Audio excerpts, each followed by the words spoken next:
Hi guys, welcome to the first ever episode of Tales of the 20-Sided. We're really happy to be here. It's taken a little bit of work, but we're finally here and doing our first episode. For those of you that do follow us and friends of ours that will be watching, you'll know this is a brand new homebrew campaign in a homebrew world with these, what will be 6 amazing players. Currently 5 at the moment. How are you guys? Pretty good. Good. Yeah, good. Good. Good stuff. One little mention, Cody, when you watch this, when you see this, if you are going to watch this, we love you and we'll see you soon. And can't wait until you're here playing with us. Just a few things before we start. Anyone that is in chat, just be nice to each other. We're all here to have fun, just to play or watch some D&D. This is completely free content. So just keep messages to each other friendly and about the players and myself friendly. We're just here to have a laugh and have fun. And thank you for coming to watch us because it means a lot to us. We're very grateful. This video will be put on YouTube as a VOD. At some point, we're working on a schedule for when we're going to be doing it. We'll be streaming every Saturday at 6 p.m. and the YouTube videos will be at some point. But as soon as we've nailed down a schedule, we'll put it all over our socials. So if you aren't able to watch the live streams, make sure you subscribe on YouTube, hit that bell for notifications, and you won't miss an episode of our little game that we're playing. Also, they will be on podcast platforms. Again, we're working out all the details. As soon as we figure them out, follow us on all the socials, follow us on all that stuff, and then you'll know when it's going on podcasts. For everyone in chat, I can see there are people watching, which is great. We won't be interacting as much as a lot of streamers with chat, just because we want to keep the flow of the game going. But any second that we do get, any moments that we do get where it's quiet and we can have a chat with you guys, we absolutely will. We want to talk to you guys, but in general, we're here to keep the game flowing and have a good time doing that. Last point from me, just a quick mention of our friends at Table Hammer, who have a brand new Kickstarter coming out. Now, this is in no way sponsored. We're a very small channel, and we believe that small creators should be sticking together. Our friends at Table Hammer are starting a brand new Kickstarter campaign that you absolutely do not want to miss. The Awakening Tempest Tides is a D&D 5e compatible adventure where you and your party will embark on a coastal quest, solving village mysteries, battling scary sea creatures, and discovering treasures amidst the tempestuous tides. The journey promises a blend of mystery, combat, and the allure of undiscovering riches beneath the stormy surface. With brand new heroes, encounters, and items in an original setting, your players are sure to be immersed. With each encounter including artwork, they have printable 3D models rendered by an industry professional 3D artist. Philip, if you're watching, my apologies, I'm not going to try and say your last name, but incredible artwork. You can see it all over their Instagram. They've got all of the stats, all of the lore that you need, informative and beautifully designed item cards. You don't want to miss out. The launch of the Kickstarter. And if you want to support smaller creators within the TTRPG space, go and check them out at tablehammer.com/tempest-tides. That's tempest-tides. The link will be in the description for the YouTube when it is on eventually. Go on there, sign up for their newsletter, and you won't miss what I'm sure is going to be incredible. Check them out on Instagram as well at Table Hammer Online. That is all of the stuff I have to say, unless I've missed anything that you guys can remember. No? Beautiful. Yeah. So, Eddie, would you like to put the intro on for us?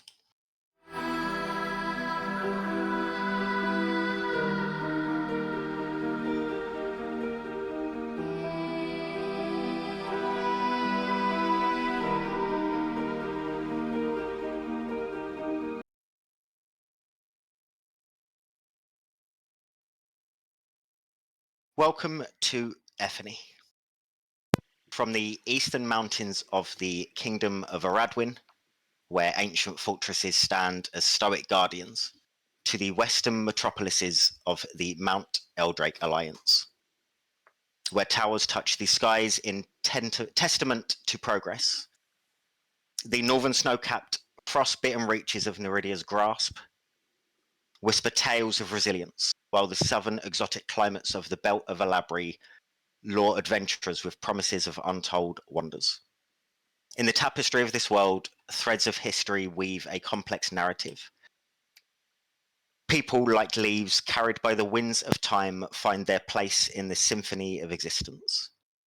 From demonic uprisings that cast shadows upon realms long ago, to the haunting echoes of war that linger over blood-covered fields, every corner bears the scars of its past. Yet in the shadow of adversity, life persists. A dance of survival and aspiration. In each city, each village, and each forgotten hamlet, inhabitants navigate the currents of fate. The greater good and the darker paths diverge, and within these choices, destinies unfurl. Graveland's Ridge, a harsh mountain range in the Mount Eldrake Alliance, bisected by the River Glaive, separates the capital of this realm, Mount Paul. To the left of our story today, which starts in Eldoria. With its bustling population of diverse individuals from all backgrounds, Eldoria stands historically as a major city. After all, this is where the very magics supporting this realm are woven. From rich to poor districts, beauty is only a short walk away, as is adventure. The Downtrod, a rundown quarter of this very place, is home to a small, rough around the edges inn called the Tattered Heart. This inn is local too, and used by many a regular for decent beverages, but what it does stand out for is the food on offer. Tucked away in that kitchen, slaving away this lunchtime, in the back behind the dark oak wood bar, is the chef of this establishment. Eddie, can you please describe to us what we see when we see your character? You see a young man of no older than 25. He has long brown hair that falls down in curls to his shoulders, although right now he's pulled it back into a bit of a ponytail so that it's out of his face and away from the food that he's making. You definitely see the apron that falls down over the rest of his clothes. He's very much in appropriate attire for where he's working. His long brown hair frames a pale white face, though his more stark features are the constellation of golden freckles that adorn his cheeks, as well as the luminous silver pools that he has for eyes. He looks young. It's surprising how young he looks, coupled with his paleness. You say he's probably from the north. It's a typical complexion. He has a typical blue shawl that he has around his neck that falls back into a more longer length cloak, as well as brown armour that is sitting underneath his apron. And he's just doing what he does. He's kneading some dough. He's got an eye on a pot that's simmering away on the hearth. And he's just getting on with what he has to do. He's got customers to serve. He needs to get paid. It's been a quite busy lunchtime for you, which is not out of the realms of the ordinary. This place is known for some of the food that you serve, and the reason it's got so popular recently is because of the dishes that you've been putting out. Pat, the owner of the tavern, with his long brown hair on his elven, beautiful face, pokes his head around a corner. Jeremiah, sorry, we seem to have a complaint, and I thought, seeing as it's the first one we've had of your food, maybe you would want to deal with it. A complaint? Did they say what was wrong? I'm looking There's around to see if I can try and identify if there's something not looking right in my kitchen. Roll a perception check. God. First roll. Yes. Okay.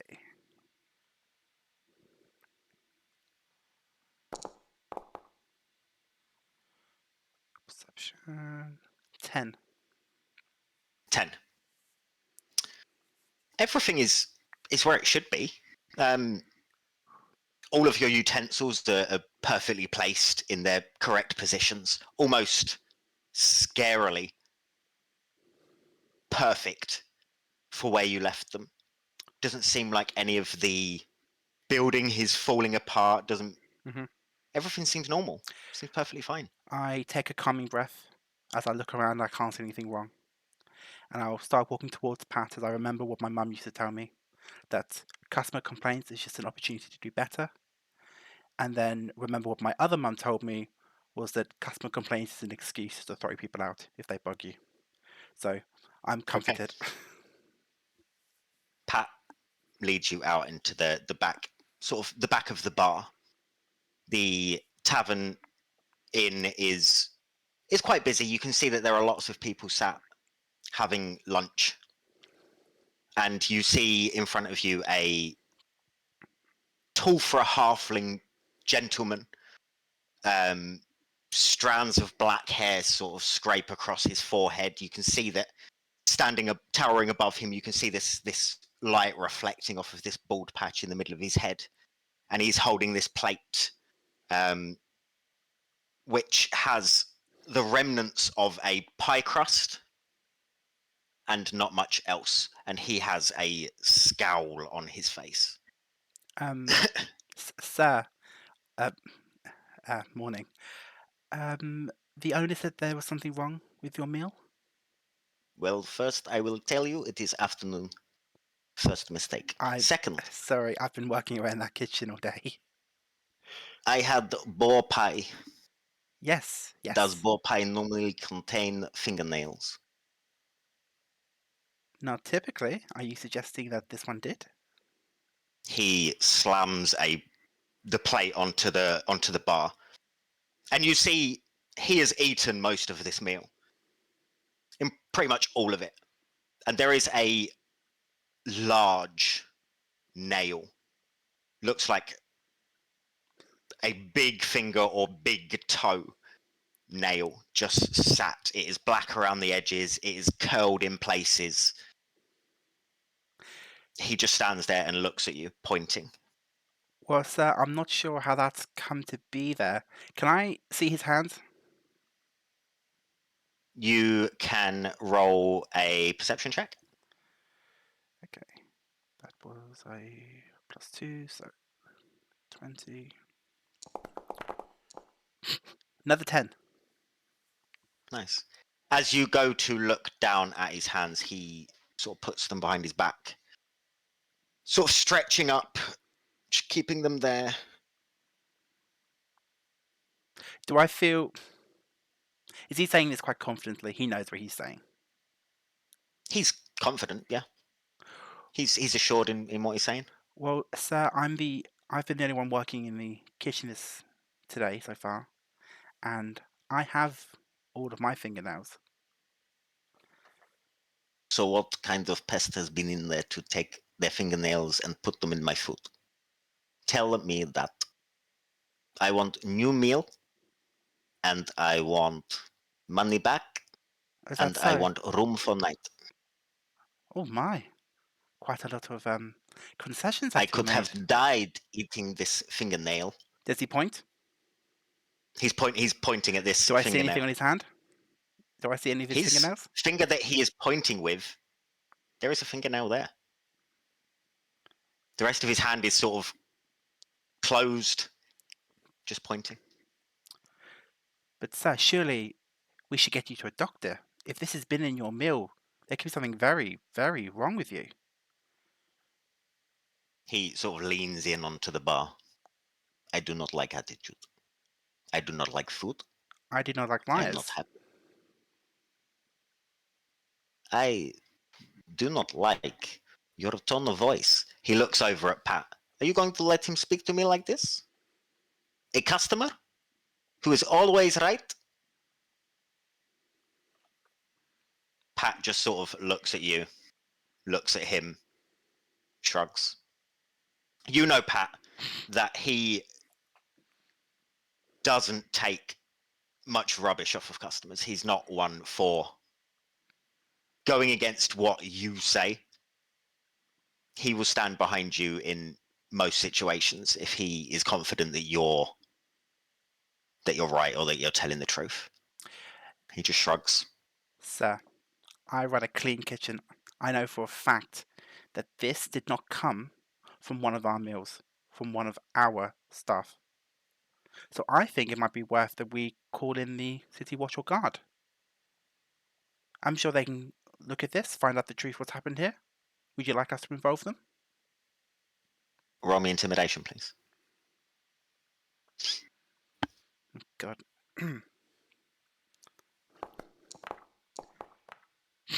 6. They're getting worse. He stands there and sort of ponders for a moment. I should call guard on you. You are selling food that is disgusting. I will not you be ate it. eating here again. I will not be eating here again. I will leave this toenail. I will leave bad How do you know it's a around toenail? town and tell everyone that this place is disgusting. Wait. I am leaving now. Sir, how do you know this is a toenail? He sort of looks at you, sort of just squints and starts storming No. out. You've started this interaction. How do you know it's a toenail? Is it maybe one of yours? Leaving. Doesn't look back. Keeps walking out. I'm sorry about that, Pat. Pat looks over at you. Sometimes you just can't accept rubbish like these people that live around here. You deserve better. I'm sorry, Jeremiah. That's kind of you to say, Pat. I mean, if they had a genuine complaint, if there's something, the meat wasn't cooked to their liking, it was not spiced enough, too bland, or they're going to add you, I'm happy to make amendments, but he's just taking us for a ride. Wants a free meal. Stay at the inn. I'm sorry to have to do this. We have a couple of orders that are coming in for onion soup, or a couple of people have inquired anyway. But we don't seem to have any onions. That's obviously going to be an issue. Would you run out and get some? Of course I can. It won't take you long, I guess. If you could just have Alice cover the kitchen while I'm gone, I'll go out and get some. Yes, sure. Absolutely. She's not as good as you, but she has made a lot of progress since I've come here. Some say progress, some say she's okay. Well, at the very least, she won't poison anyone. Hopefully she doesn't put any fingernails in any food. Yes. Well, nothing like that anyway. Hers aren't black. Yes, I'll get rid of this. Let me know when you're back. I'll tell Alice to go and do something else, I guess. I'll go back to the kitchen and take off my apron, put it to the side. I'll go up to my room and gather my belongings that I'll need. I'll take some money from the till. I suppose I use a till. But I definitely made sure to grab my short swords before I go out. This is a nice city, but I'm not stupid. Yes. And put my cloak over how the much top. money do you take out of the till? I don't know. Assuming I've bought onions before, how much shall I take? A silver, you'd get change back. Perfect. I'll take a silver. Cool. You start making your way into town, through the streets, into the market, over that sort of direction. Shooting away from you, we head to the Starry Looms district. It's a vibrant and bustling part of Eldoria, known for craftsmanship and creation. district is where skilled artisans and various trades come together to practice crafts. It's also home to two quite fantastic bakeries. These are on neighbouring streets. The first, quite famous for its treat-sized weasel pie, is Eldorian Delights, with its painted white facade and lilac awning over the top.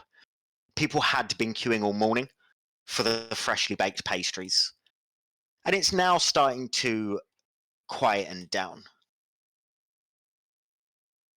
Martine, can you please describe to us what we see when we see your character? Okay, so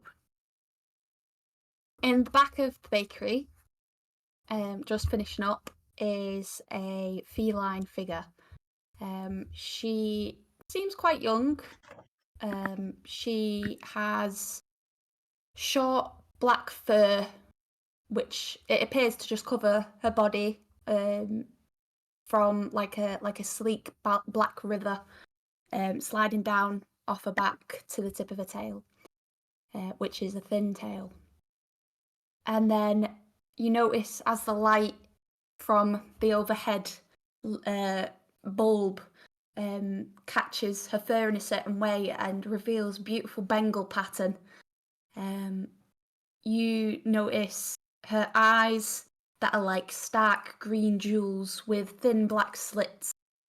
Her ears are spiked up, as if they're always alert. And her whiskers appear to be half the length that they should be, and it looks intentional. And then beneath her flowered apron that she's wearing, you notice a black and red undershirt, some skin-tight black pants, and a light, simple leather harness that holds a sheath that isn't very well concealed, almost intimidatingly obvious, with a dagger. And she is just finishing up, cleaning off the sides, and yeah, that's her. You know from earlier in the day that before you leave, Brucey has said that he wants to speak to you before you leave. Just wanted to have a quiet word with you when the shop quietens down. You know he is in the front, and you're aware that it's the morning rush of them freshly baked goods has now quietened down a bit. So as you are packing up, you get all your stuff together, you start leaving the store, and Brucey is there. This quite slim dragonborn with his black scales and his green eyes that they look friendly. You can see just poking out from his apron this small little pot belly on this slim dragonborn frame, and he looks over at you. Are you ready for that talk now? Could we just wanted to chat to you just about a couple of things just before you leave for the day, if that's all right?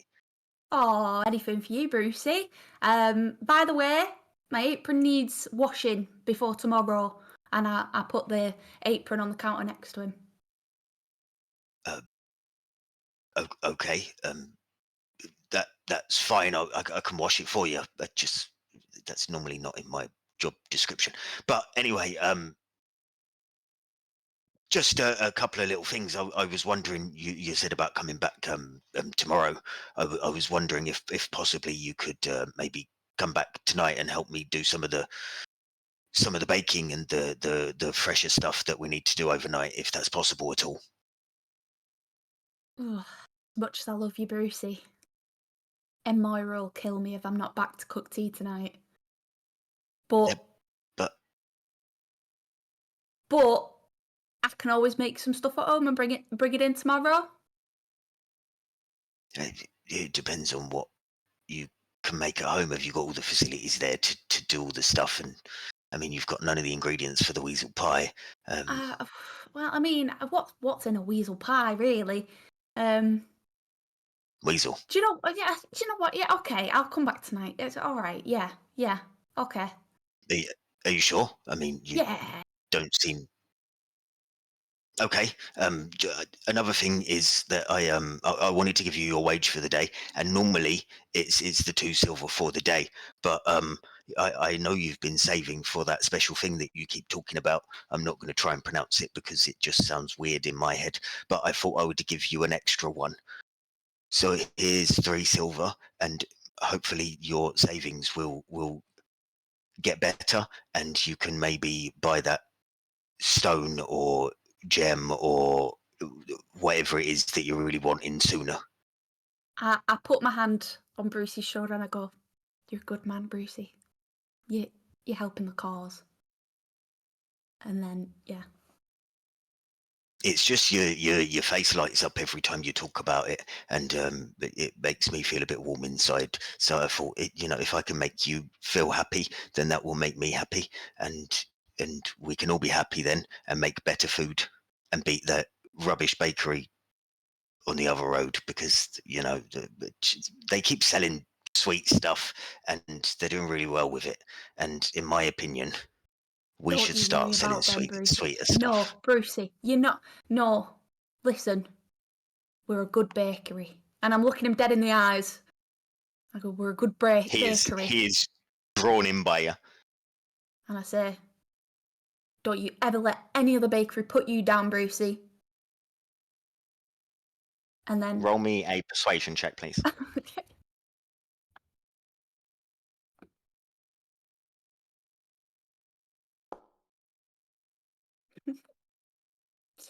That is a 6. But the rolls are great so far. They are not starting off well. He looks at you.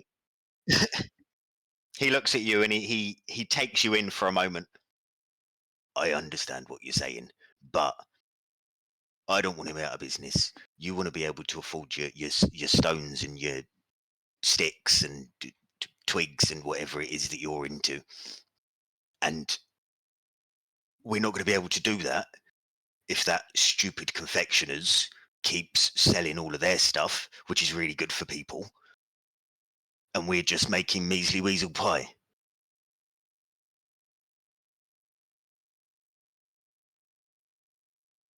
All right then. Can you cook some sweet stuff tonight? Maybe we'll experiment a little bit. Yeah, I mean, what are you looking for? I can make a real good cream pie.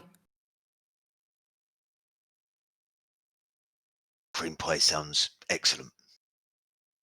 Brill. I'll bring you a sample later. He just sort of nods, and he's sort of just looking like, sort of whispering the words cream pie. That could be the thing that gets us like famous. Why cream pie? Why?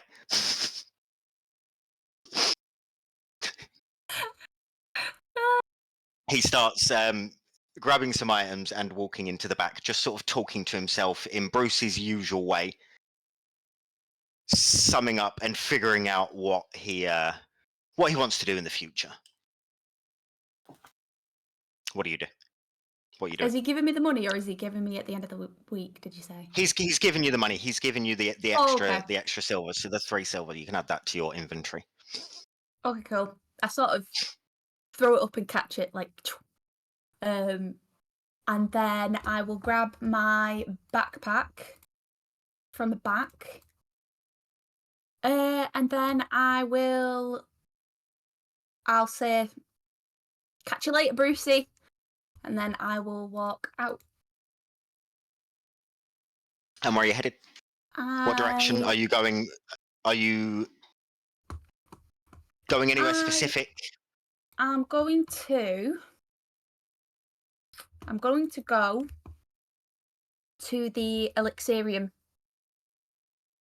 which is the emporium that holds the amanthyite that I am wanting to buy. So I'm going to go and just check that out as I go on the way to the markets, because I have to go and pick up some eggs for Edmoira. So as you walk past, you see the Elixirium. This shop that catches your eye every time you walk past it. And there's only one thing you're interested in. And you see that they have moved it to the window of the shop. And it has this full display around it. This beautiful item that you just know that you need. There is a gentleman standing and fluffing some cushions next to this display. There's the amanthosite is there, but then there's some other stones and gems and bits around it. And he looks up, sees you. And I'm going to And be you like see this him- against the glass. You see him mouth the words, "Not you again, go away." And then I just say, just 1 minute. 1 minute. And I'm just going to... No. Go. Either you And buy I- it or you go. And I just go, 1 day. 1. And then I'll Never. walk away. And then I'll walk away. And I'll just keep I'll, as I'm going past. So you start heading to the market.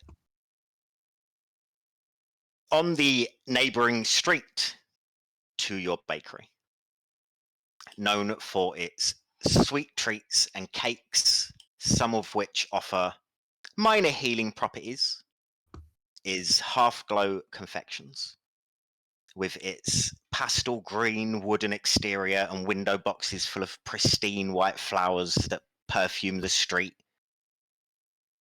Reese, can you please describe what we see when we see your character? Yep. So, as you look on this figure, the first thing you'd notice is how large he is. You'd say he's about 7 feet tall at a guess. Quite bulky as well. But as he moves about, he seems to be quite nimble for someone of that size and proportion. As you watch him for a few seconds as he moves in and out of the back room of the building, instead of ducking his head to avoid hitting the door jamb, he shrinks ever so slightly. His neck goes in. His legs become fractionally shorter, just narrowly missing his head from getting it on the door jamb, for it to go back to its original state as he walks through the door. As you study him a bit more closely, where skin and muscle and flesh would normally be, you see colours of shade and different shades and colours of wood, big chunks of it. His shoulders, large pieces of bark. His chest, solid pieces of wood with what you notice a big engravement on it. The areas overlap one another, and you can't see how all of these pieces are attached. And you actually realise he's not wearing armour or clothing, or he's not covered in it. He's made from it. He's made from the wood itself. He's got minimal clothing on, just to cover up his dignity, and it's loosely wrapped around his body. The way it's on his body is evident that it's more for other people than himself. After all, what uses clothes for someone that's made out of wood? And that's my character.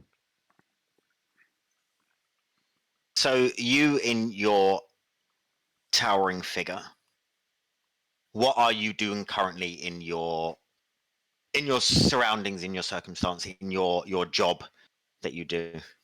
At the moment, Misha's got some cupcakes lined up and is putting sprinkles on each cupcake, making it look nice and pretty for the customers. Ready Just for just with your giant frame and your tiny little sprinkles that you are using, can you just roll me a quick sleight of hand check, just so we can see how well you are doing at sprinkling some cupcakes? Yeah. A line I have never said in D&D. You said sleight of hand, yeah? Yes, please. That's a 5. It's going well. You go like this and start trying to sprinkle, but it's quite warm in the shop today. and whatever it is that you are made of is having these sprinkles just stick. You have perfectly sprinkled every one of your fingers. They look beautiful.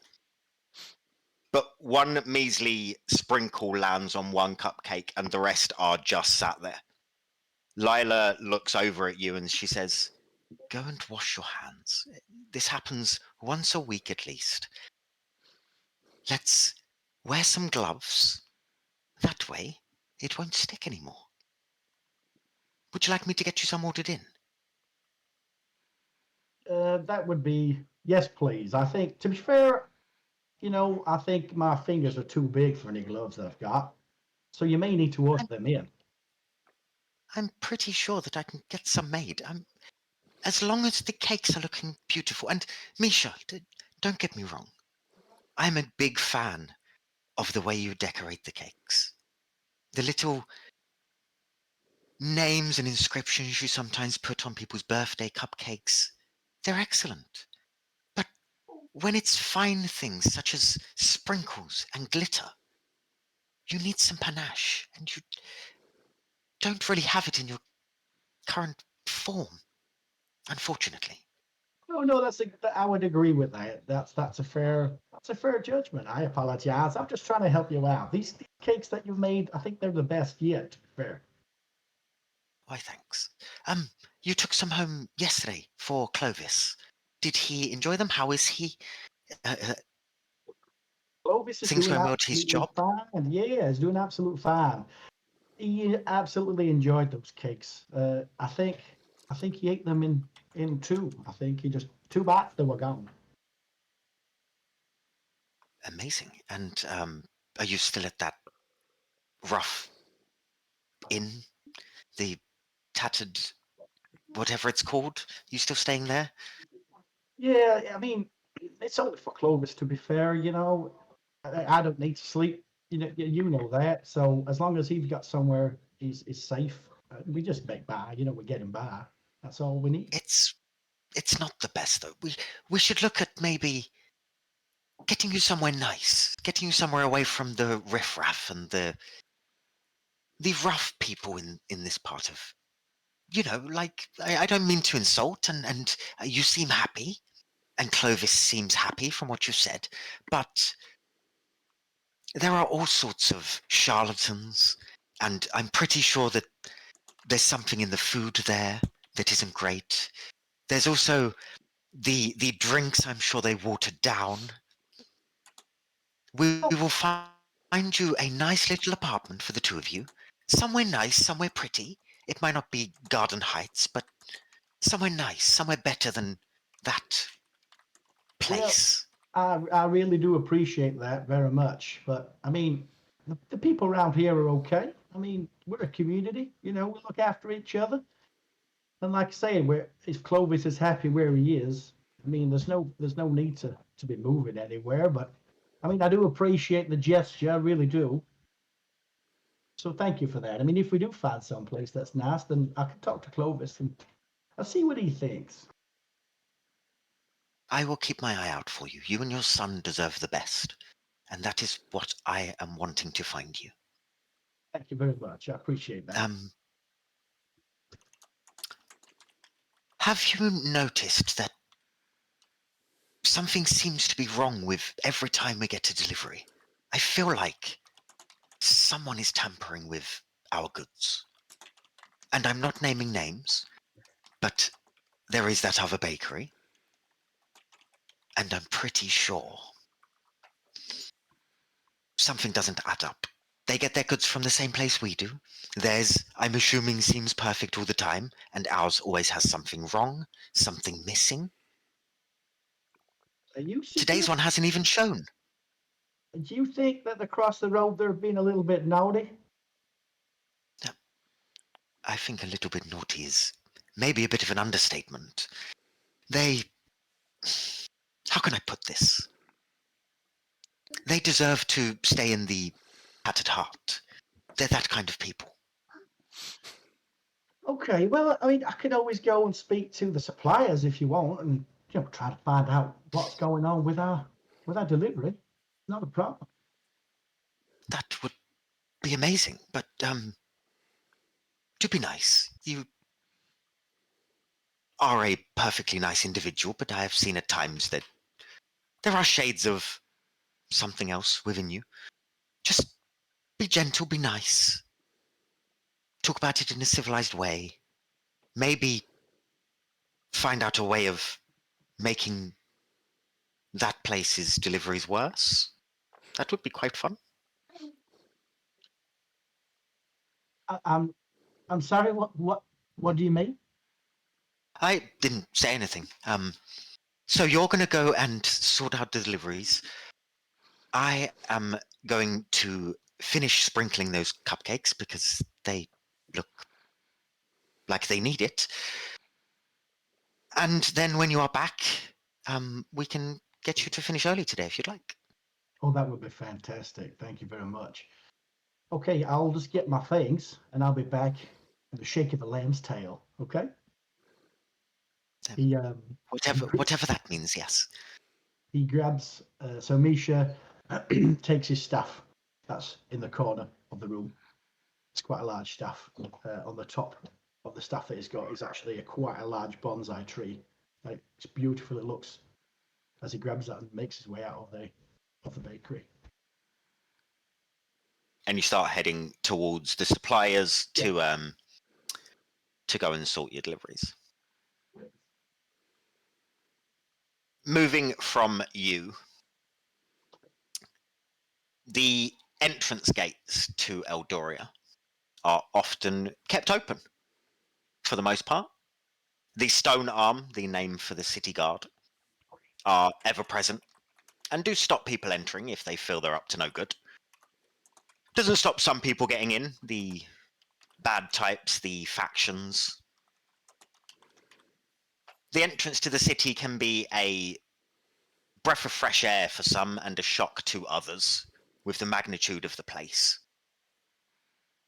And experiencing this city for the first time, Cherie, can you please describe your character to us when we see them? Yeah, so you would see a slim built wood elf. She has mint green hair, what flows like a lion's mane, bright purple eyes. She's got a branch tattoo, what goes underneath her eyes. She's got a flower branch coming up from her chest up to her neck. And her clothes are completely just made out of vines and leaves. And then she's also got some leaves sticking out of her hair. Now, you walk into this city for the first time. You've had some funny looks from some of the guards, but other than that, you got in without having any conversations with any of them. What is Azalea feeling right now with being in this city, seeing the grand magnitude of this place? What is she feeling? What is she thinking? What is she wanting to do? She's feeling really overwhelmed and excited because she's never been around buildings before. So she's very scared. She hasn't seen so many people in such a big place before. And from looking around her and noticing all of the people staring at her, she thinks it might be an idea to maybe go and look for some new clothes. Okay. As you start to walk towards a direction, a small boy approaches you. You see there are groups of people here, there, and everywhere. It's very busy. It's very bustling at this time. This boy, human boy, short blonde hair, dirt on the end of his nose, wearing sort of ragged clothes, tattered and torn in places. Excuse me, miss. Would you like to buy a newspaper? No, thank you.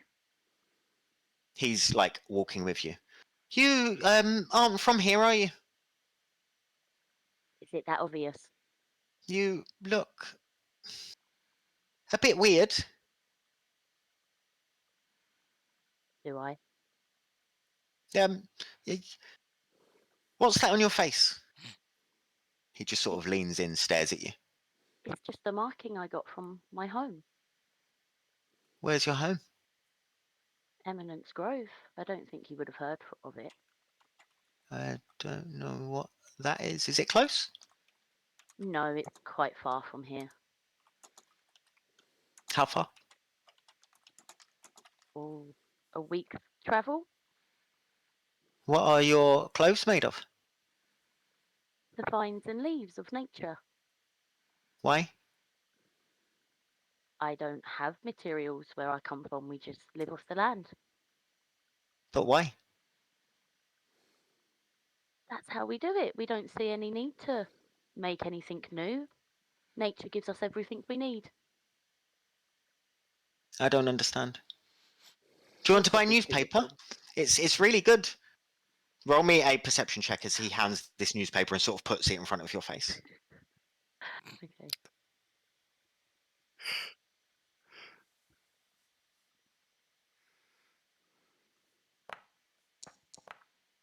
So that's a dirty 20. Someone rolling okay. You see as you're looking at this newspaper, it is 2 days old. It will only cost you a silver. I don't have any money. I don't use money from where I come from. What? What? How are you gonna live? How are you gonna eat? How are you going to change those clothes? How are you gonna wash? Live in the woods, in trees, can wash in nearby rivers or lakes. I can live off the land for food. There's animals and berries and fruit.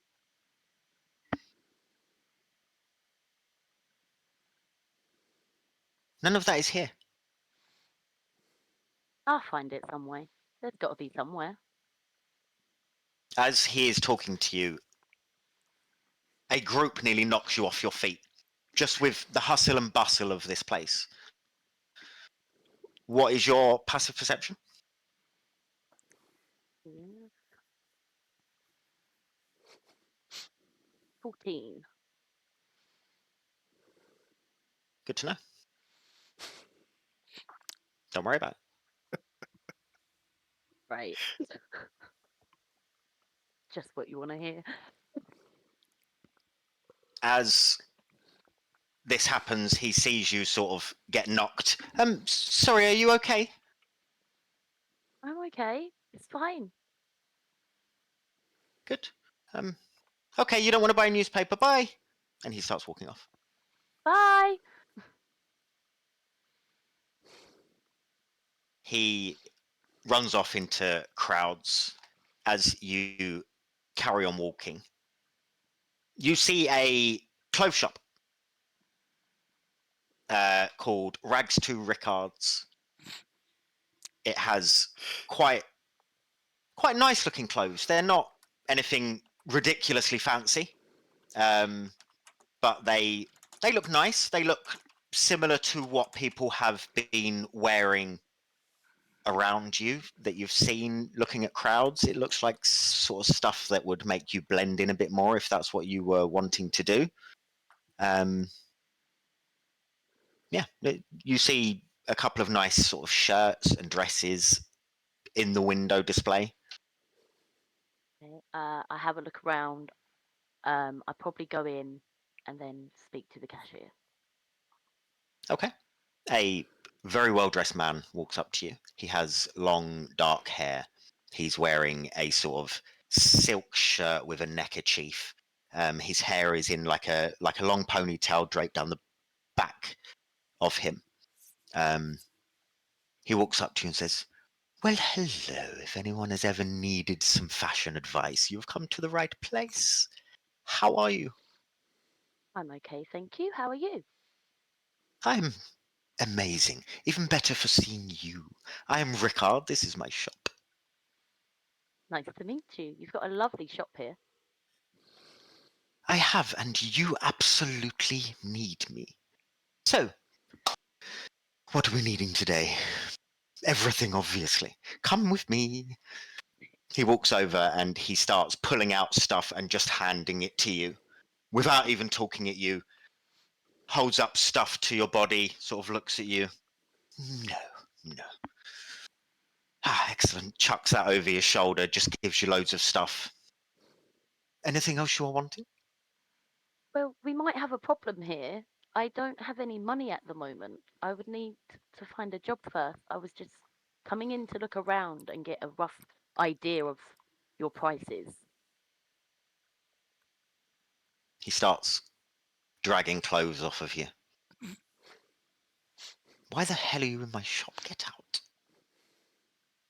You are making the place look untidy. I do not want you in here. If you come back with some money, maybe we can talk. You look ghastly, I'll be honest. When you make some money and actually spend some time here, not looking like this, maybe I'll let you back in. But right now, I need you out of my shop, please. You know where I could maybe That find some wasn't a work? question. I walk off and leave. Looking like that, no.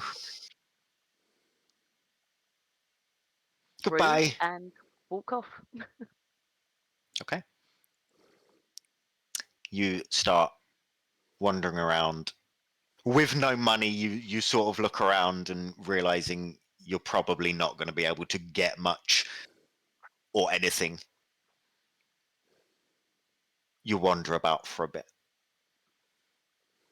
Back in the Starry Looms district,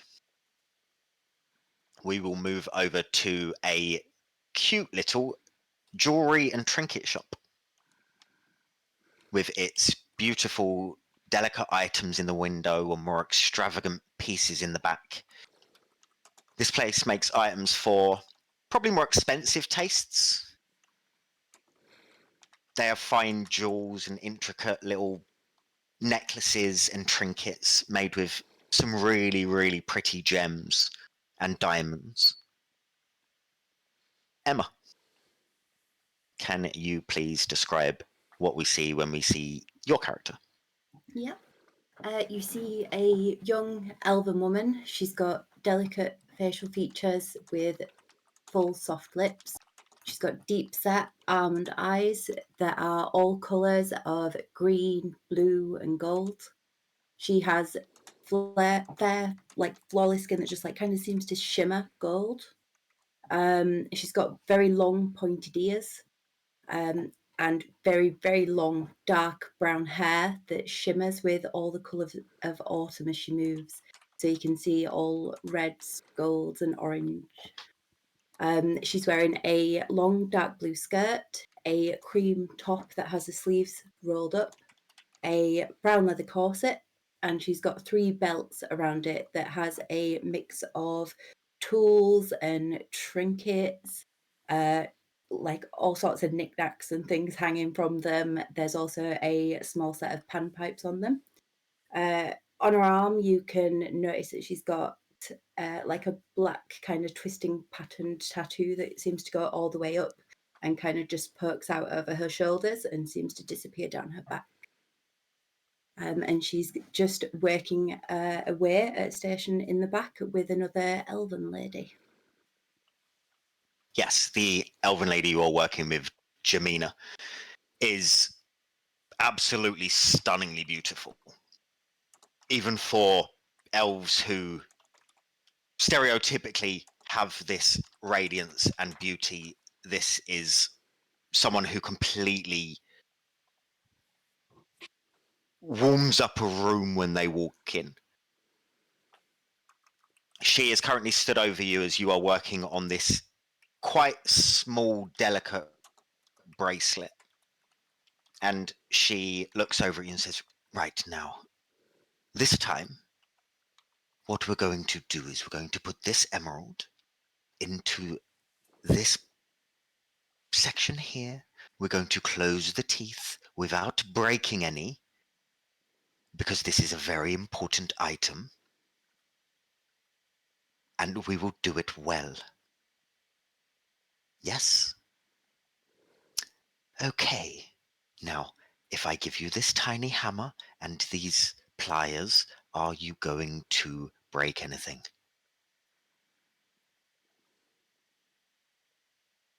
Okay. She hands you over these tools and this extremely beautiful emerald that she sits on the side. You see it just sort of catches the light of the place and reflects straight at your face these beautiful, ethereal, dancing lights almost. Now, please. I cannot get another one of these. Are you sure you trust What do me? you do? You are here to learn. You are the Yeah, but- apprentice of this shop. And Yeah, as much as I don't trust you yet, Zephyr seems to have seen something in you, and I trust Zephyr. So, carry on. Do we have a less sparkly one? We are making this for one of the council members of the Alliance.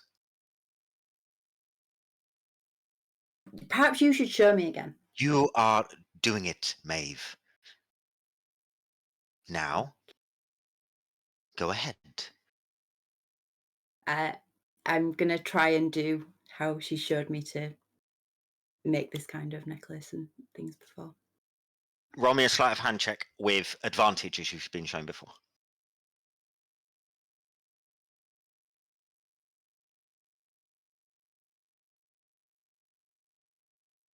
So that's 9.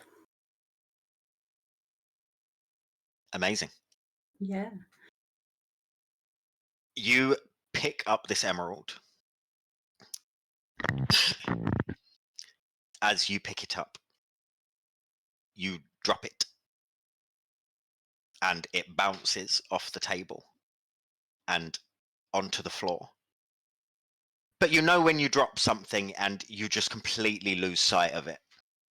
It's gone under a table or it's rolled off somewhere. Yeah, that. Can I get down and like try and see if I can find it? You can roll me a perception check. You hear a very deep sigh from Jamina.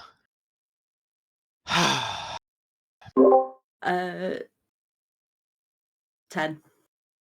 Guys, these rolls. You see what seems to be it just at the back of this workbench that you've been working on, but it's a narrow fit for your arm to reach under there. What are you doing? Are you going to go and try and grab it? No. Okay. I'm just gonna bring it. I think it's back there. I don't think I can reach it. Jamina just sort of stares at you. Oh, sorry, you're wanting me to get on my hands and knees to pick up the thing that you dropped that I said to you, do not break, do not do anything with. It's very expensive. It's for a council member of the Alliance. And you want me to get out of the way. Right now. I'm gonna move out of the way and just like stand with the hammer. She bends down, reaches, picks up this emerald, looks at you, snatches the hammer off of you. Do you resist? Yeah. No. She puts the emerald into this small, delicate bracelet. Now you are going to do the teeth. I will hold the emerald in place. Do you think you can manage this?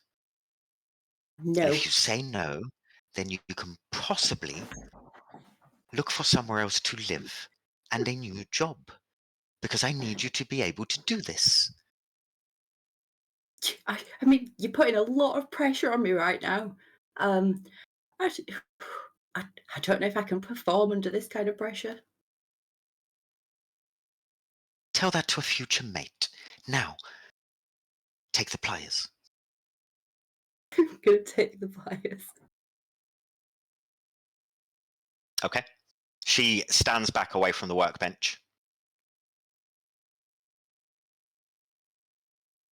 I'll try What are again. you doing? I'll have to Okay, try maybe a again. sleight of hand check.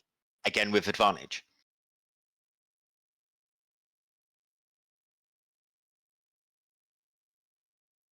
Oh my god, better. 14. You sit there, hands slightly trembling, with this woman standing above you. And she is as much as she has this radiating beauty, she is a very dominating figure. And you are well aware that she might dislike you, you're not sure. But there is definitely something there that she is not happy with. Managing to control the shakes of your hands, you manage to pry and push and gently ease these teeth around this emerald. Completely. And you have done it. Jamina looks at you. Well, that wasn't hard, was it? Now? What do you want to learn next? I have many different jobs. I have many different things to do.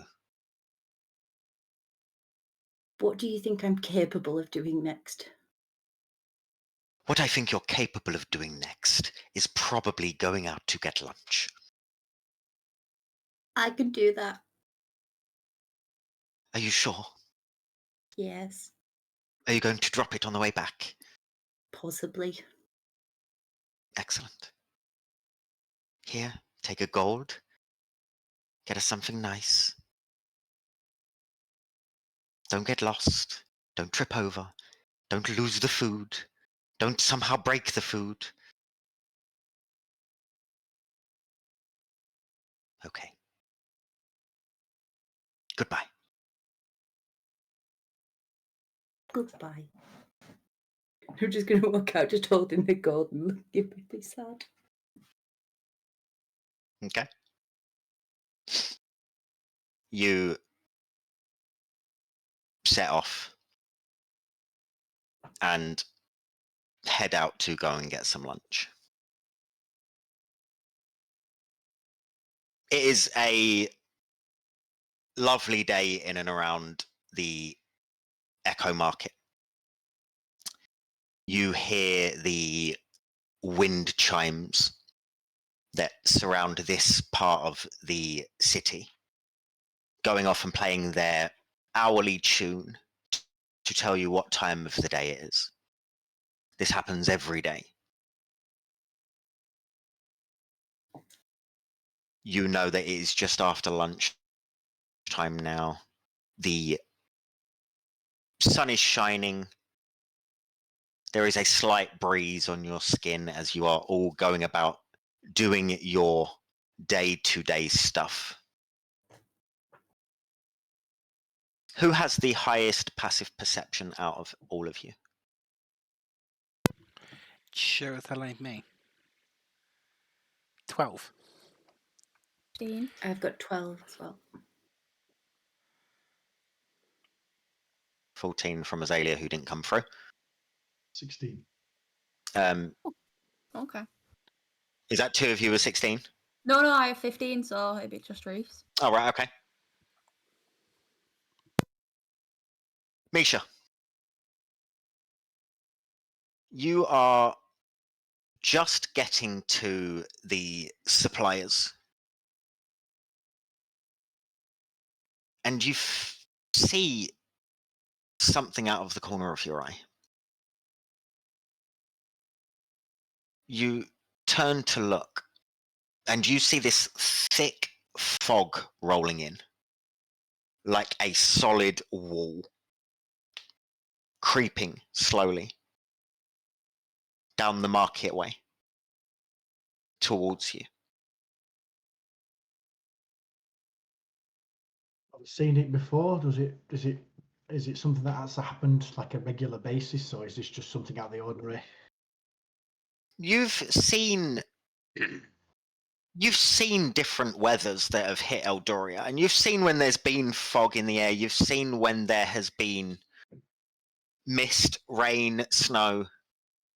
This is thick. This is like a solid wall of fog or mist creeping in towards you, engulfing market stalls as it travels through.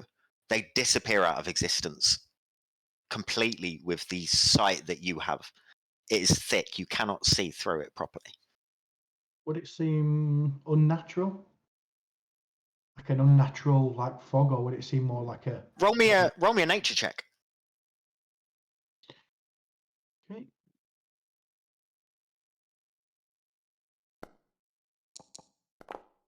Cool. Nice. I'm What have doing you rolled? well. One. Natural one. Beautiful. Yeah. You're absolutely not sure if this is natural or not. Part of you says, "Oh, I've seen this loads of times." Another part of you is like, "What the hell is that?" Okay. Do I sense anyone in that direction as it's rolling forward? Anybody in distress? Can I hear anyone, asking for help? Or does it seem... Roll me a perception check. While he's doing that, the rest of you would start to notice this fog rolling in. Most of you are around the central... I don't know what Reese has rolled, but I can see from Eddie's face it wasn't good.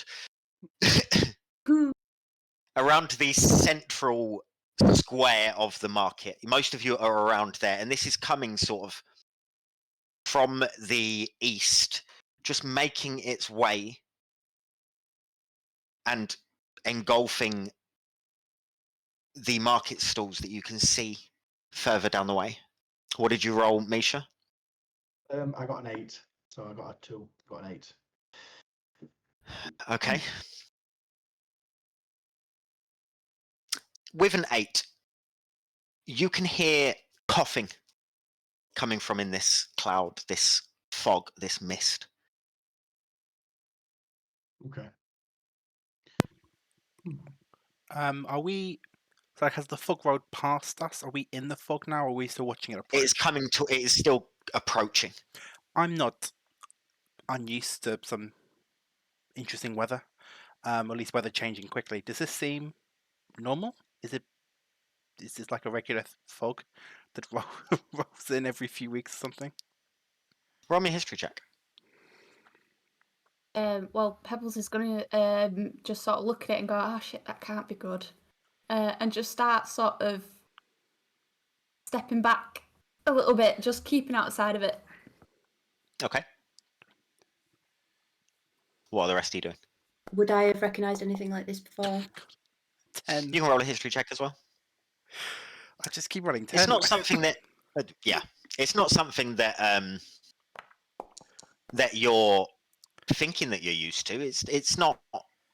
You've seen mist. You've seen different types of weather. You've seen it be crazy at times. You've never seen a solid wall of fog roll in at once. Normally, it spreads lightly from different directions in a small misty cloud, whereas this seems like a solid barrier that you cannot see through.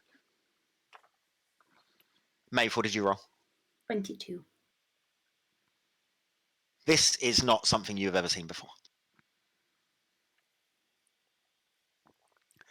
Do we hear the stone arm shouting orders as this is happening? You do not. You can roll me a perception check, though. I think Misha is going to make his way towards the fog and coughing. He thinks that some people, might need help.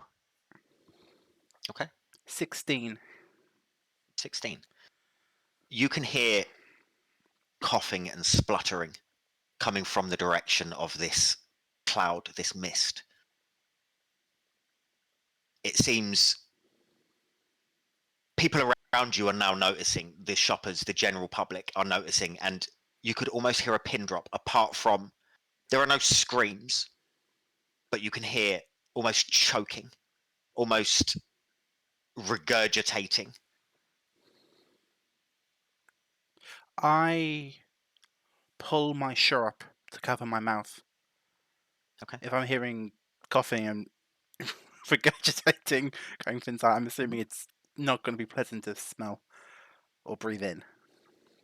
Okay. Is it easy to get out? I start backing away slightly. Okay. Are you walking backwards, backing away, or are you turning around to? I will probably keep my eye on it, actually. I want to see how quickly it's moving. Okay.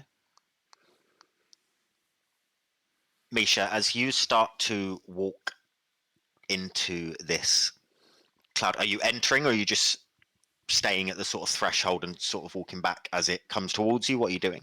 Yeah. I was assuming that I was walking towards to see where the cloud, because obviously I could hear Yeah. voices and that. Yeah. Are you going into the? Trying to go into the mist, or are you standing away from it? Is it still moving forward, or has it stood still? It is creeping slowly as you're stood. Yeah. I'd probably. Misha wants to just stand there and see if he can see any movement or anything, or hear anything. As it's coming towards him closely, would step back slightly, and I'd probably shout, "Hello, is anyone? Can anyone hear me out there?" Roll me a. Are you trying to look, or are you trying to listen? Listen, because obviously I can't see through the fog, I'm assuming. Roll me a perception check then, please. Perception. Come on, give me a good. Oh my god. Oh my.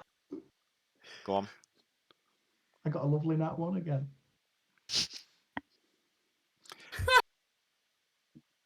I don't need to tell you. You don't hear a response. You still hear the choking, coughing noises, but you don't hear any response to your hello there. I turn around in my vicinity. Is anyone else near me? In this You see that there are a few people around. There are loads of people standing, some people backing away. As you do turn around, you do see a wall of fog exactly the same as the one you are looking at and standing next to, coming from the other direction.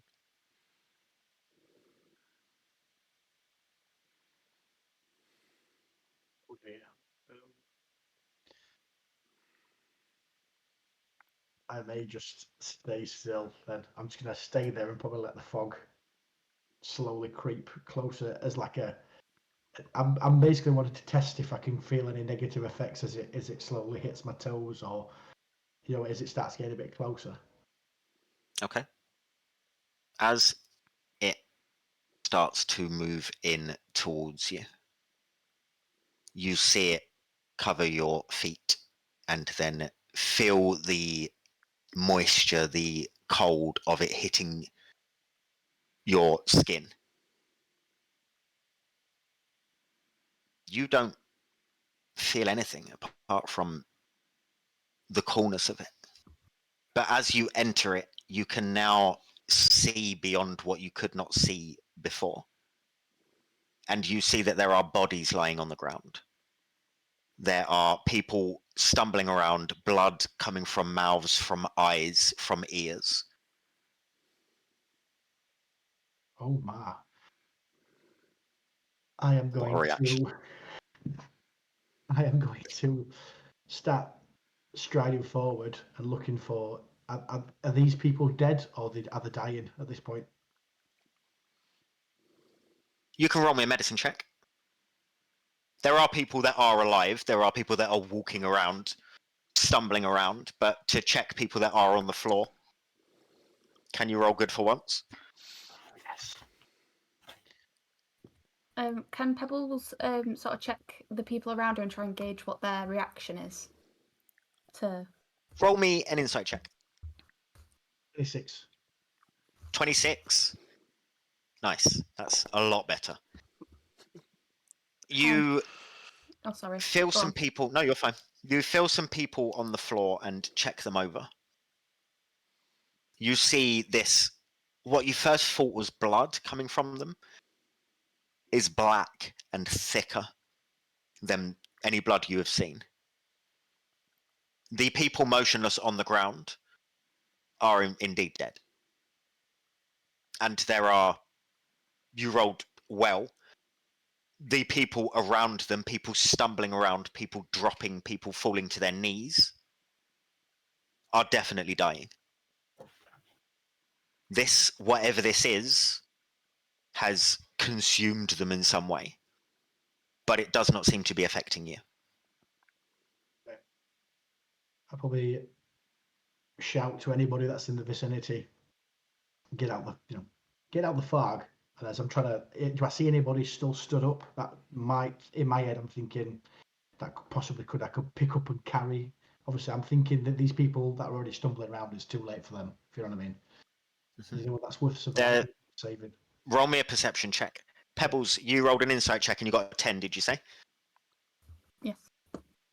Everyone around you looks sort of shell-shocked, not really knowing what to do. People are looking at the initial fog that everyone saw, and then others are turning around and pointing the other direction, and a similar wall of fog seems to be coming from that direction. People don't really, they're sort of frozen in time. People are trying to run in different directions, but the majority are sort of like, what the hell do we do? Pebbles looks at the other wall of fog and says, double shit, and sort of, is there a way out of because I'm imagining they are it as closing like in from 2 directions this way. but like, is it like that, or is it like that? Like, I get you. Do it again. I wasn't actually looking at your hands. Go on.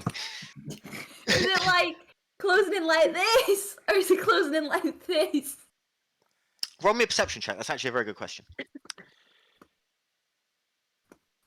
I would. So I can. Oh, for fuck's sake! I can't. So I can hear like. I can't. Sorry. You're fine. Go on, Jeremiah. I can hear like coughing and regurgitating noises coming from inside the fog. How bad does it like? Does it sound like just people throwing up, or does it sound truly like god awful? It sounds horrific. Okay. Is there people around me? What is your passive perception, did you say? Is it a 12? It is a 12, yeah. You can hear the faint voice of something shouting inside the fog. Like a warning shout, like a help cry almost. As in they're shouting for help, or they're shouting to try and get people out of the fog. They're warning people away. They're are there people getting around people me? out. There are people around you, yeah. I will start. I think we should all start. I think we should all start moving away from the fog. I will start trying to usher people away, if I can. Is there somewhere for us to go? Pebbles, what did you roll? I rolled a natural 1. Obviously you did, because that's all everyone is rolling this session. You are unsure as to whether it is going like this or like this. Okay. I got 19 on perception, by the way. A lot has happened. What did you roll perception for again? I was looking for if anyone's still stood upright, because I'm thinking in my head, Misha, Yes. is anyone falling over? It's too late for them, I think. You do not see anyone that seems to be unaffected in the way that you are. You cannot seem to see out of this mist. You're unsure as to how far it has traveled now. But around you, in the vicinity that you are in, people are either fallen or falling. Okay. I'll probably grab someone that's falling and then try and walk the back where I've just come, where I know it's clear, or I think it's clear, should I say. Absolutely fine. Azalea and Maeve, what are you two doing, as we've not heard from you? Do I see, like, can I tell where this fog is coming from, or if there's any way out of it? Like, does it go up beyond what people can get away from? Does it, like, extend upwards as well as coming towards us? It is. You won't need to roll a perception check to see that it is up as well. Yeah. Like, it is just engulfing the atmosphere of what you can see in front of you. You can also check, if you'd like, to see if it does this or does this from yeah, Pebbles I'll check is- if it does that. I'll check Yep. if it does one of those. Perception. I'm praying for you. Yes, please. As you're doing that, Azalea, what are you doing? Can I be having a look round at the animals and seeing how they're reacting to the fog? Sure, roll me a perception check. I got 14. 14. It is like this. It is enclosing around this space that you're in. It doesn't So seem literally like there's no way out anywhere. there is no gap that way. There's no gap that way. There's no nothing. You Can I see are where it's being coming from? enclosed in this thing. You can't make out where it's coming from. You can't see past it really. It's just coming from all directions in the area that you're in. What did you roll again? Sorry. Me, Maeve? sorry. Yeah. 14. Yeah, no, you can't see where it's coming from. Azalea, what did you roll? 10. You can't really see many animals anymore. It has been. You can't. One thing that does surprise you is you cannot see any birds and you can't hear them. And you're used to seeing birds, and it's a feeling from nature to know that everything is okay. You would know that birds leave an area if something big is going to happen. To you, that is a sign that something's not right. I know the Echo Market is mostly stalls.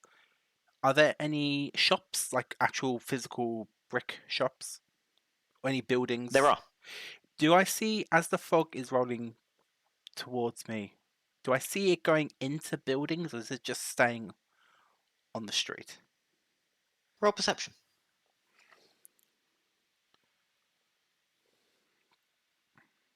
Misha, you're dragging this person. You've caught them, trying to stop them from falling, and you start to walk with them. Are you doing a sort of as much of a hurried walk as you can? Yeah. Or are you... Yeah. Yeah.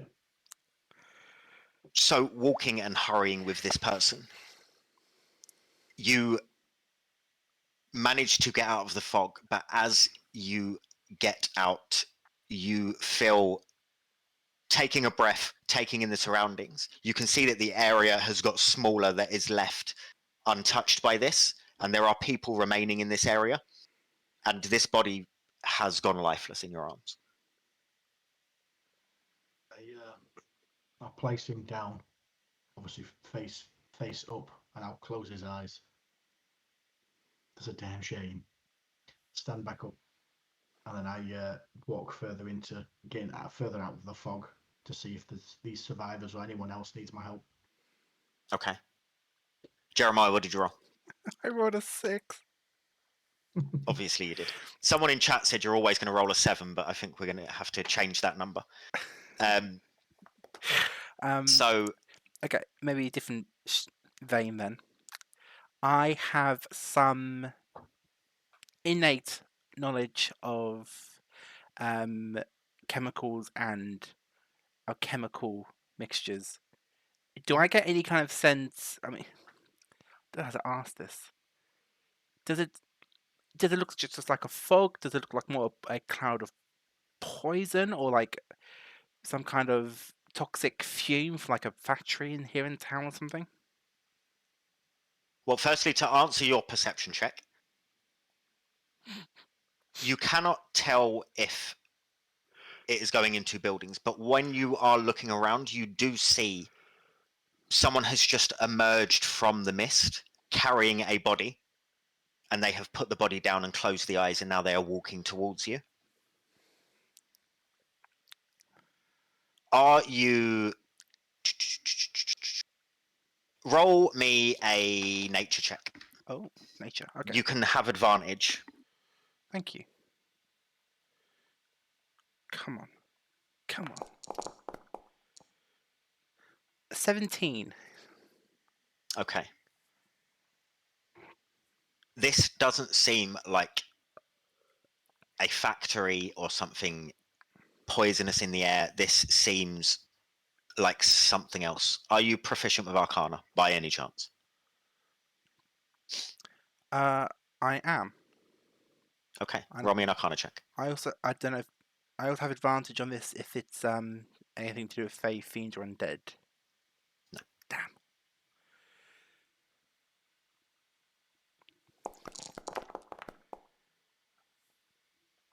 10. Okay. This seems like something magical, but it is unlike anything you've seen before. Okay.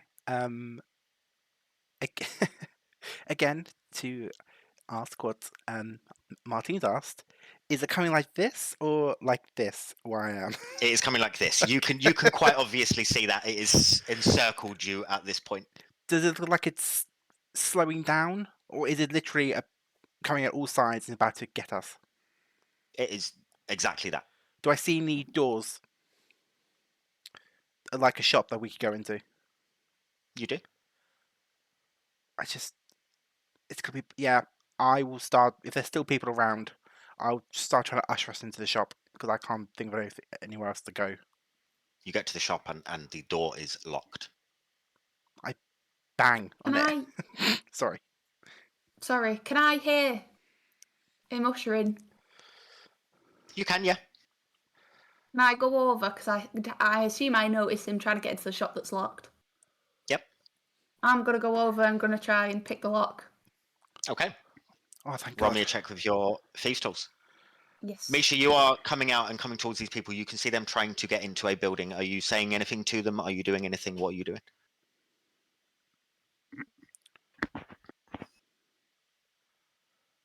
Sorry, that's me on mute. I apologise. You're fine. Yeah, I'll just turn to the group and I'll say, I've just been in the fog. It just seems like everybody in there is dying. Just black ooze coming out everybody's mouth. We need to get out of here fast.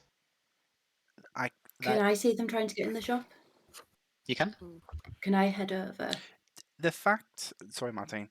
The fact that Misha's now told us that people are now expelling black ooze, does that add any more information to my understanding, like another piece of the puzzle for this fog? It does not. Damn it. It does not.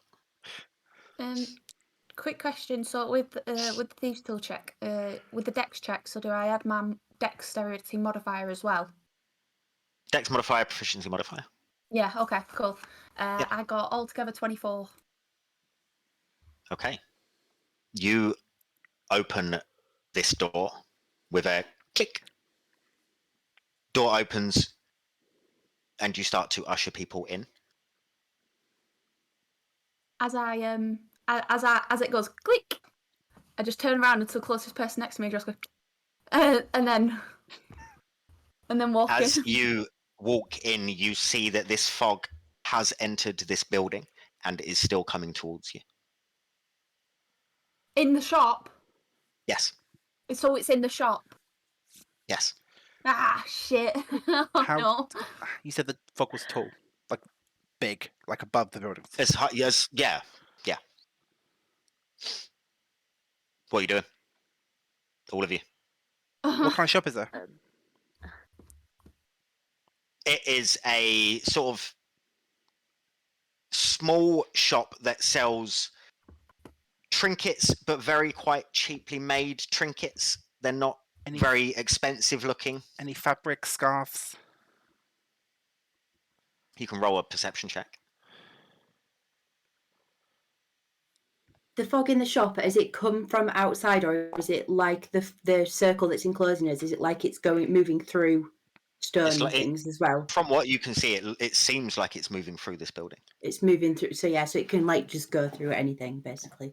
It seems that way. 10. You can see some scarves. There are some fabrics that are on the counter. They are about to be engulfed by this fog. Can I grab some before they get there? Before they're consumed? You can roll me a dex check. Athletics. Ooh. Is there anything? Go on, sorry. Yeah. Okay, athletics. 16. You manage to grab the pile just before the fog sort of touches your hand, and you feel the moisture and the cold of it as you grab these away. What does it look like on my hand? The moisture. Don't see anything. It just feels like that cold, when it's misty and it's a cold morning and there's that slight fog and you're walking in it and you can feel that there is moisture, but you can't see it on your skin or anything like that. I start handing out the scarves and telling people to cover your mouths and your nose Okay. and your faces. Louis, is there anything on the floor? I'm looking for any grates, for any sewers that we could possibly go under. Roll me perception. Misha, as you're doing that, just to advise you, you're starting to feel a slight burning on your arm, just on your forearm. Just a slight warm feeling. Okay. 23 I've got perception. There doesn't seem to be a grate or a trapdoor in this building anywhere. The warm feeling, is that coming from the fog itself that I've got on my arm? If I move it to the fog, does it get worse? If I move it away, does it lessen? It is very localized to one part of your arm. It's not your hand, it's not up on your shoulder, it doesn't hurt anywhere else on your chest or your head, and you have been submerged in this fog. And it feels very localized to one specific part of your forearm. And it doesn't change when you go back into the fog. I expect whereabouts on my arm it is. Sort of middle of the forearm. Okay.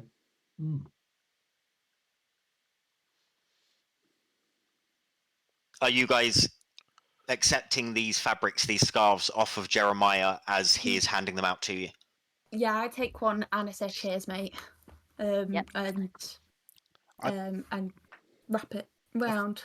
Of course, I pull out my water skin, and I will pour some over my cowl that's covering my face, with the hope that maybe a wet barrier might resist this better. Of course. And are you... Go on, carry on, I would, Misha. Right, I was going to say I'll give you the scarf back, Jeremiah, and say I don't think I need this. I've been in the fog and it doesn't seem to hurt me. well, lucky you. I start handing out the water skin if anyone else wants to do the same. I say to Jeremiah, I showered this morning, cheers. I'm in for the okay. I put the water skin away, feeling kind of stupid. And then I look at Misha and said, "But how does it not? What do you mean?" I've been in the fog just right now and it doesn't seem to affect me at all. Apart from I've got a pain in my arm though. That's about it. Can I have a look? Same. Yeah, I hold my arm out just for people to have a look. We should all You can roll investigation check.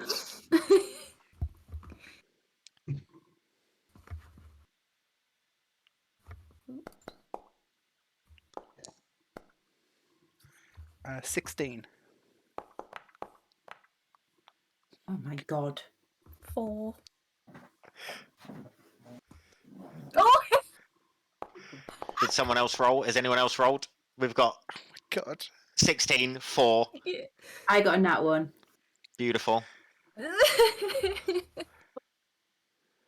Anyone else? I got a 7 Oh. in total. Beautiful. Right, great rolls. Going well. It's going really well.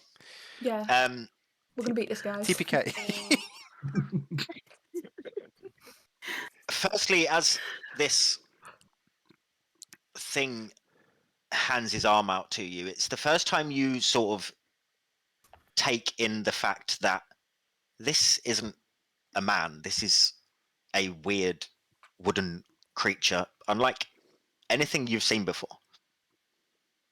You inspect this arm and it is like a branch of a tree, but carved and moved into a position for an arm. You inspect and have a look. You don't notice anything that is out of the ordinary compared to the rest of his arm. I try to hide my shock and surprise at this creature's anatomy. Roll me a deception check, please. I don't hide it. I just go. Just really Natural 20. Ooh. My mother taught me not. It doesn't matter what people look like, even though on the inside I'm going, "What the fuck? Where'd this thing come from?" None of you see anything different with the arm that seems to be hurting. Go on, Misha. Sorry. Misha picks up on Pebble's reaction and just say, "Oh, don't worry about it. I'm used to people looking at me this way." Did you I see? mean, you do look like you've just come straight out the forest. What? I would be See, it does- happy to answer any of your questions, but I think the more pressing matter is the fog that's going to kill you all. Yeah. I do think he And has I a good just- point. questions. Did you see? Maeve's had like zero reaction to this guy made of wood, just like she's seen people like that every day, just like, Did you see a way out when you were inside the fog? I'm afraid I did not. All I saw was just bodies everywhere. I tried to drag someone out of the fog, and I thought I could help him somehow. It's just he died in my arms. We can't go up. We can't go into the shops. Can we go down? It was nice Is there a knowing sewer you near all. here?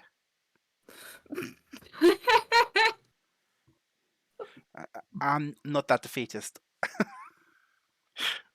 What are you guys doing as this thing is getting closer to you now? This thing I is go back- starting to is getting close to your skin, your person. Is there still space outside in the street? Are we cut off from the street now?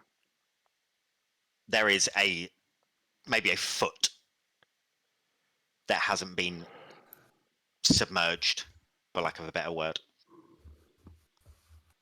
Can I walk further into the shop where the fog is, and I'll just turn and can. say, "I'm just going to see if there's another exit back there to see if we can somehow walk through it."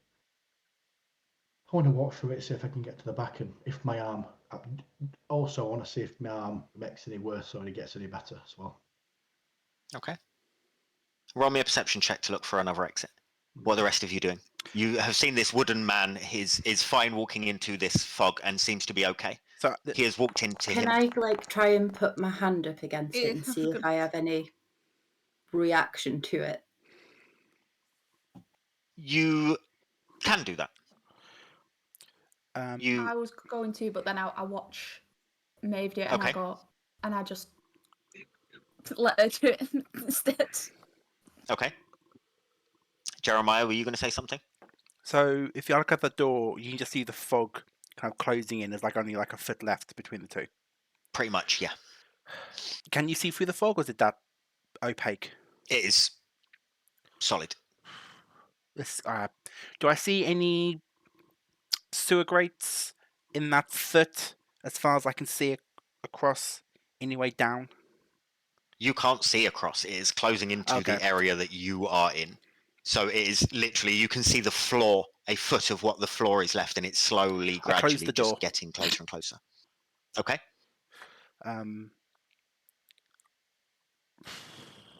I've got nothing to plug the gap with. Maeve, you reach out and watch as this starts to envelop your hand. It just feels cold. Does Doesn't it feel like painful burning. or Doesn't feel painful. Just Just cold. slowly creeps up your arm. Just feels, you can feel the difference between the warmth of this shop and the chill of this fog that now covers you. Your I'm arm gonna- sort of disappears as it starts to creep up.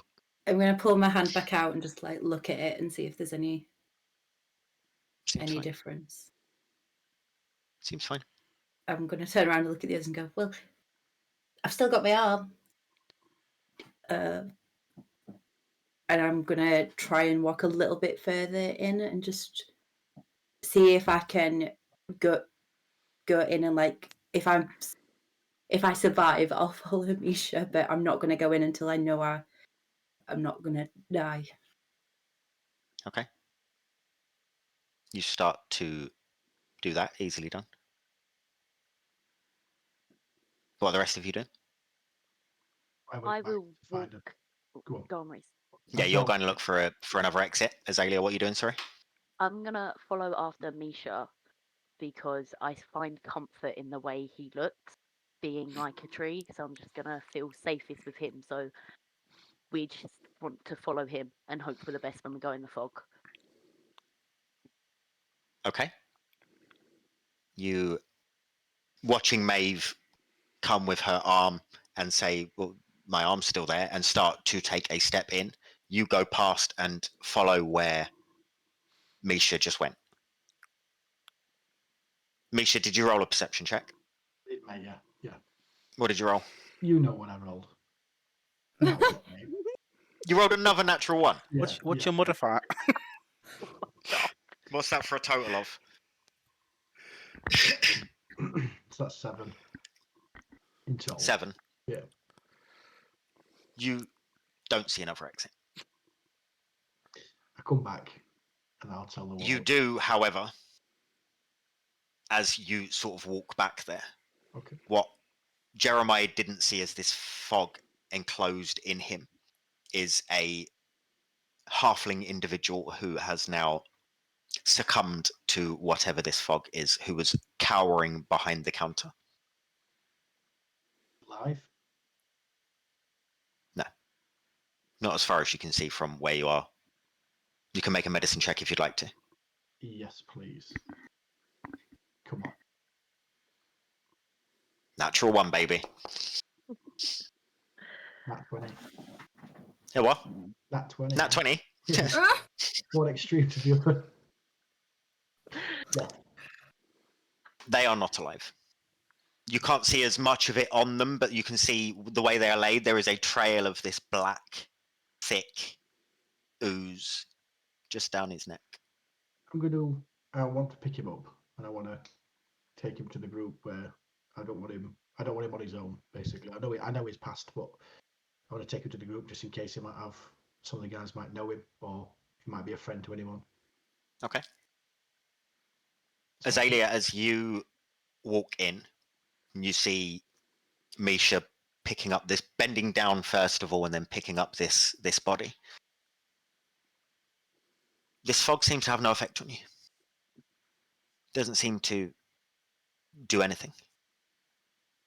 As I've said previously to others, that you feel this warmth, this chill as it first embraces your skin, but no pain, no coughing. I walk up to Misha and say, "This is weird. It doesn't seem to be affecting me either." how weird. Does the other guys know? We best go tell the other guys because they're gonna fret. They're gonna fret for their lives. I guess it might Maeve, be nice again, to give them a head up. Maeve, as you slowly start to walk in, doesn't hurt. Can I see like the other guys in the fog? As you are you fully walking in, or are you just If I'm okay, yeah, I'll walk in further. Pebbles and Jeremiah? There are another 4 or 5 individuals stood in this small circle with you now, and you see as another person disappears into this fog. Maeve, you can see the other 2 individuals who have walked in. You see the tree man has a small adult body in his arms, and they are just currently talking. Can I look at the like the person in his arms and like the goo? Can I notice if there's anything like magical or anything about it that I might recognize or like have seen before or anything? What are you just inspecting with your eyes? Are you Just for lack of inspecting with my eyes for now? not like touching or licking No, or any of that stuff? No, You never know. no. People are into stuff. Okay, roll me an investigation check, please. Does Misha My notice? God. What did you roll? A 2, and that's a total of 3. So I know nothing. I'm suing Forge. It's something that you've not seen before. You've not seen this come from a person. You've not seen. It doesn't look like any substance that you've come across before. Excuse me, did you know this boy? As I'm No. holding. Okay. You said me and Pebbles are with the other people, and like the folks Yes. coming towards, and someone's just disappeared into it. Can Yes. Is there enough space left to pull them back in, or would I be sacrificing someone else? To pull the person that's just walked in. Oh no, I thought you said someone's just like disappeared in. No, the person that disappeared in was the person walking into the fog. Okay, I thought there's like there's some commons No, in here sorry, with us. my mistake. No, You're fine. This space is now at like 15 feet around you, is starting to close in. So the person What that's are you just guys gone doing? in, the person that's just gone in, are they coughing? Roll me a Or perception spluttering? check. I think I'd be listening for the same if I can roll perception. You as can well. roll perception as well. Yeah. 20. 23. Beautiful. Well done. 21. Cheers, thank Whee! you. There we go. Forge obviously heard you threaten to sue them. You're like, ah, shit! Fucking rewrite the code. You do not hear coughing or spluttering or any of the noises that you've heard previously outside. You do hear what sounds like talking, but it seems very muffled. It seems quiet. I refuse to be passive if this is going to be my death, so I step in. Okay. I am going to look at everyone and say, you know curiosity and what it does to us. So I'll be back in a minute. And then I sort of walk in, but slowly. Like I go like this, and I walk in like this. And then Like yeah, Zombie. like an extra out of Thriller. Okay. As you both walk in, can you roll? No, I'm joking. You feel no effect from this. You, as I've said to the others, not wanting to repeat myself, but you feel this cold, you feel this slight moisture on your skin. Other than that, Does it smell of anything? Does it taste of anything as we're breathing in? we'll go off the perceptions. No, it does not. So can we hear from where this talking's coming from then? As you have breached this threshold between sort of normal weather and this fog, this muttered, silent, quite muted speaking turns into being able to hear these voices properly. And you hear Misha and Azalea and Maeve talking currently. I'll walk over. Yeah, I'll sort of follow the sound. Can I see Jeremiah from where I'm stood, or is it still that thick between? You can see like, even when everyone. you're in As soon as you have passed this threshold, you can see the rest of the store. Oh, okay. You I'll look back I'll and see. you can't see the people that you've left behind. Right. So can you? Is it dulled or anything, or is it perfect vision on the other It side of is the fog? almost greyed, not grey scale as such, but it is darker. It is less, as if someone has turned the contrast down on everything. I pull my cowl down off my face, wondering if this is what's been helping me breathe. Any change? No change. You can breathe normally. Do I see him You're do absolutely this? fine. You would, yeah. I'm going to whip mine off. I'll continue walking towards the group. Okay. Pebbles, as you're still stood, you see a half-orc that was with you guys walks into the fog as well and sort of looks over at you. Oh, this is absolutely fine, he says, as you see this ooze start to trickle down from his nose over his lips. Oh, I feel absolutely fine. I'm great. How are you?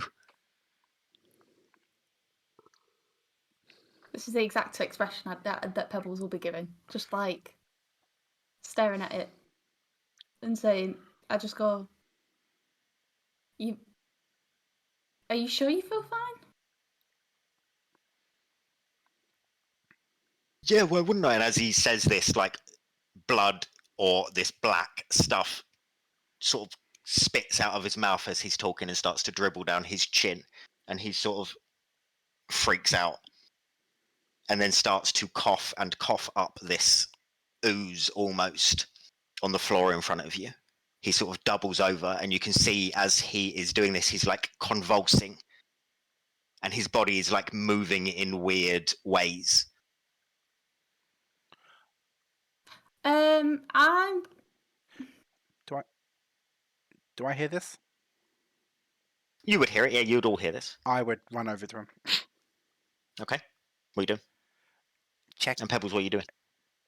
I'm just gonna sort of look down at him and be like, "That's crazy."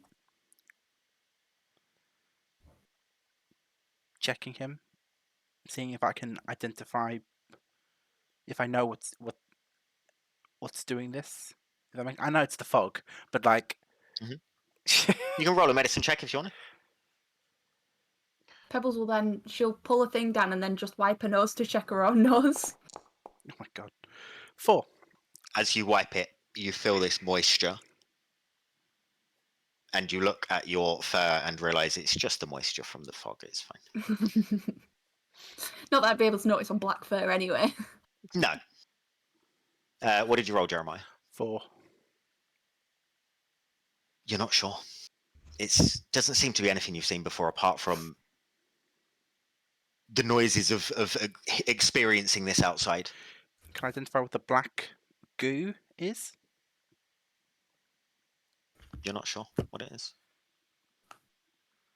Isha, go on. That's just because how many people came in with us? There were 5 others other than you guys. That would now be 4. I was going to say Misha. Doing the...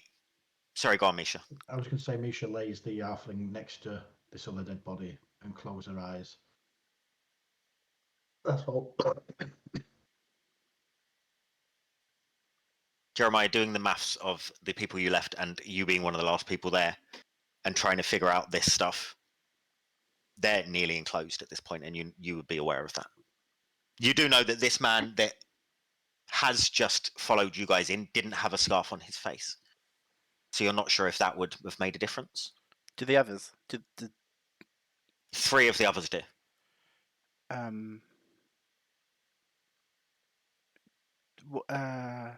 Did I see what Maeve did with her scarf? Did she just drop it, or did she bucket it? Maeve, what did you do with your scarf? I definitely wouldn't have dropped it. No, it's probably in one of my belts. Okay. I'll run over to you and ask for the scarf.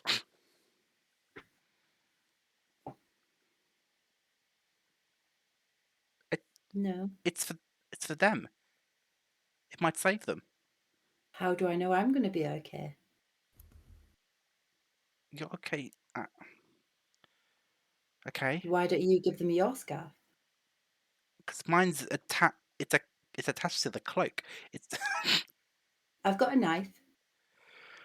God. As you are saying this, Maeve and Azalea, you start to feel this warming feeling on your arm, like this individual has said that he was feeling earlier. In the same place. The opposite one to the one that you are tattooed on for you. Right.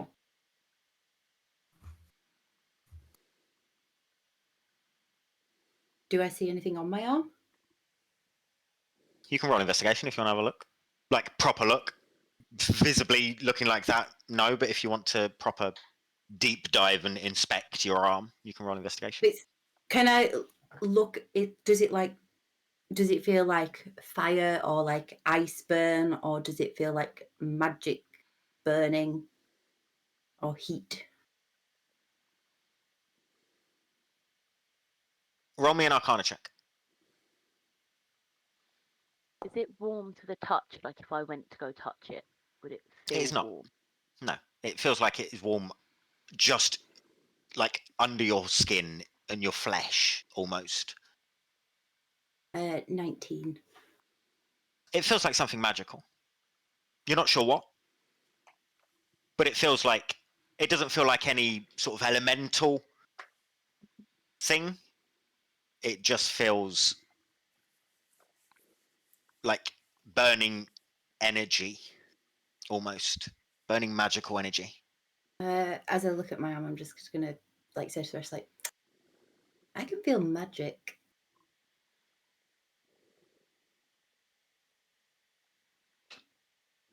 Feel, What kind of magic? feel it doing what?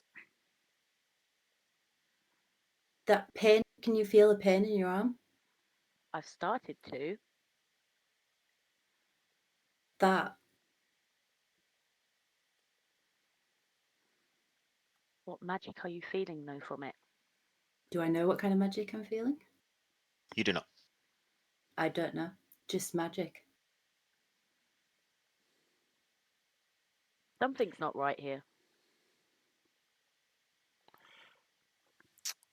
Have any more of the commoners come into the mist? As you are talking and these people are looking at their arms and trying to figure out what is going on at that point, you see that the last people are starting to come into the mist now.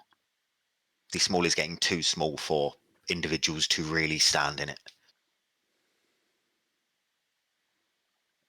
And you stand there. And the first one to react in any way is the person who does not have anything over their face. And you see as they start to have a similar effect to the others that you have seen in this mist. This ichor of sorts coming out of them, this ooze. Black, dark in colour. Almost not even reflecting light. Seems, as it hits the floor, looks like a void, almost. As they hit the floor, you see as the others start to have it come from their eyes as they look at you helplessly.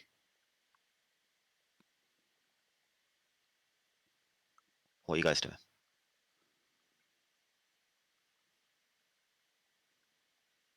So I'm presuming that stuff. I've gone over back. Like I'm with the group now.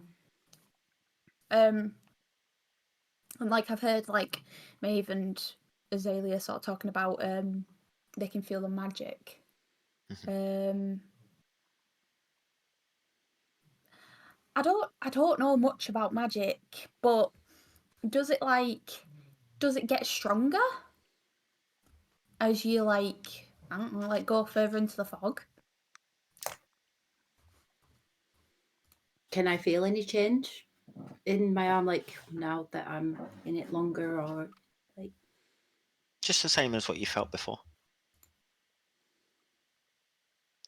Have any of the two that's been in further than me, like they've been further in the fog, aren't they, to me? They have. I'm gonna turn and say to them, do you feel any different? You've been further in. I wouldn't say it's got worse. Feels the same. I can't feel any. I don't feel any different. I'm gonna turn to the other two and go, is your arm not hurting? So to Pebbles and Jeremiah, is yours not? No, no. Are you like magical then? Like, do you do magic and shit?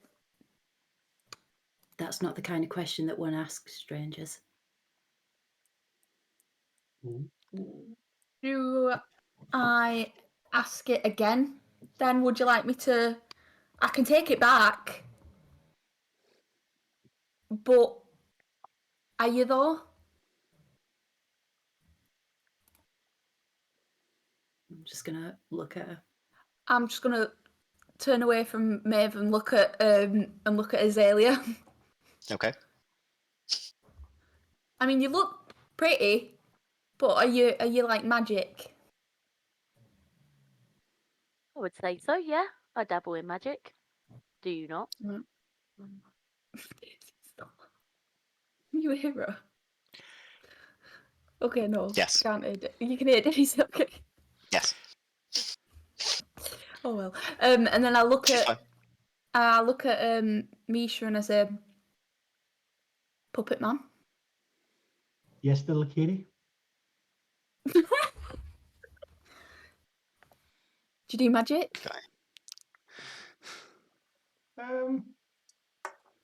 I suppose I can. I don't know. All I know is I try to help people where I can. I'm not really sure if it's magic or not. Great, thanks. Glad to. And then I'll turn to Jeremiah and I'll ask the same thing. Magic? Yeah, no. I not paying attention to your conversation. I am on the floor by the dying people, trying to bring some comfort as they perish, whilst everyone else is just chatting. Thank you. I'm going to see this Well- and go, oh, he looks nice. I'm gonna look down and go, I think what their names are. great. I try to do what I can to bring some comfort to them in their final moments. Cute. I'll tell your family. Okay, so magic equals burning arms. No magic equals no burning arms. As you say this, Pebbles, your arm starts to burn. Jeremiah, yours does as well. Are they? How are the commoners? Are they dead now? Any life that is left is very minimal. I'd wait till they did finally pass over, and I close everyone's eyes. Yeah. I look at my arm and I say, okay, scratch that. All people equal burning arm. How can we have that and they're like that, though? But it's not all people, because some are dying. Maybe Yeah, there but might be that's a some- given. Something Is about there us any must be more- different. Is there any more survivors out there like us? We might need to go and have a look. 'Cause there could be other people like us. Can I examine my arm? You can. What are you looking for? A source for the What are you trying to heat. If I can feel it or see it, can I conjure a light? And see if I. You can roll investigation.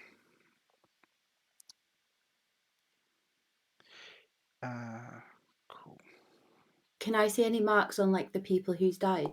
Arms. You cannot see. 10. Well, you can easily do that. I'm not saying you can't look. You can't see any markings on them. Right. What did you roll, Jeremiah? 10 was that? Yeah.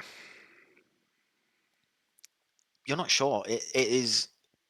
You can't see any markings on you, even like producing light and seeing, getting torches, whatever.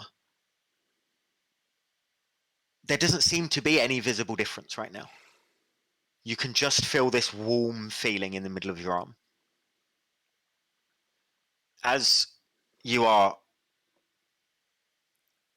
all stood in this shop, you hear a large crack of lightning come from outside of the shop, sounding like it hits something outside. It makes an almighty bang.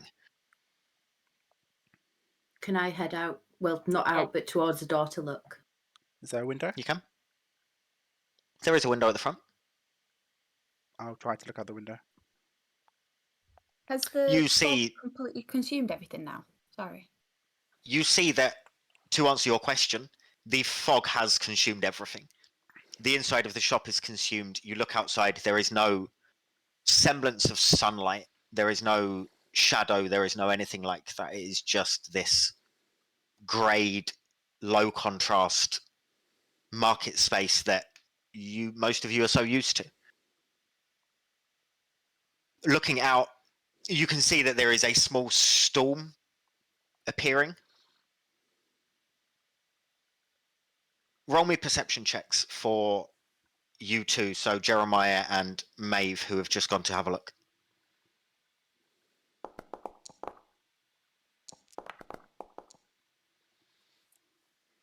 $18. 9. Jeremiah, you swear you can make out something moving in the shadows, but it's quite far away. But it definitely, something is happening. Something is moving. I think I see someone. Where? Maybe another survivor.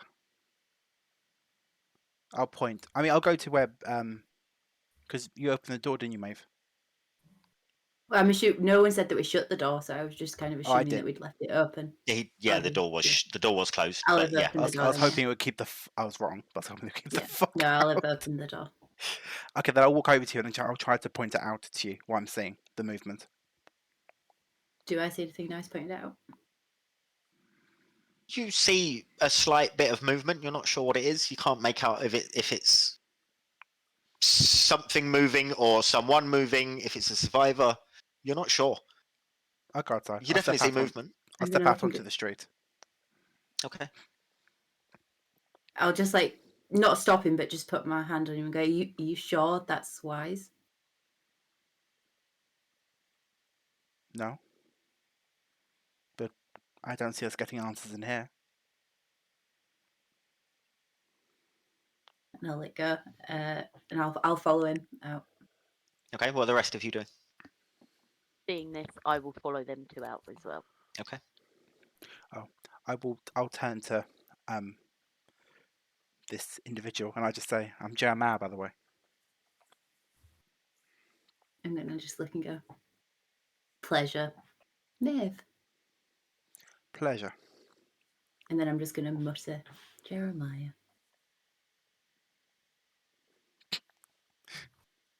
I'm going to go out probably about the same time that Azalea does. Okay. And Misha, what are you doing? I'll just want to see everyone. Leaving, I'll follow from behind. This big Okay. old cute figure just following. You re-enter this square with this once bustling marketplace, with this dark light, this eerie silence. You see these bodies, these remnants of people that once were, these pools of ichor, these lifeless bodies that now lay flat, that were once just buying goods and services. You see this movement in the distance, Jeremiah. And then there is another crack of lightning, and it falls just above the fountain in the center of the square. And 5 shadowy visages appear from this crack of light and start moving towards you. And I'm going to need you all to roll initiative after we have a break, Wonderful. because I need a drink and a wee. Same. So we will have a 15-minute break, just because 4 hours is a long time, especially when we can't run away, get drinks, do the stuff that we want to do. I've So been anywhere we'll though, have 15 minutes. Question if they're still in chat. The Java Jedi asked, Azalea's input should be increased a bit. Has it got better since her first time of speaking, or can you hear everyone clearly? Hi, If Carl. anyone wants to answer that.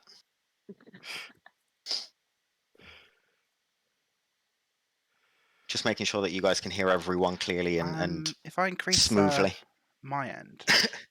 Yeah, it should work if you increase it on Okay. because it's your audio capture, isn't it? It is, So yeah. if on your Discord, I've if you increased you increase to it, then 140, Sheree.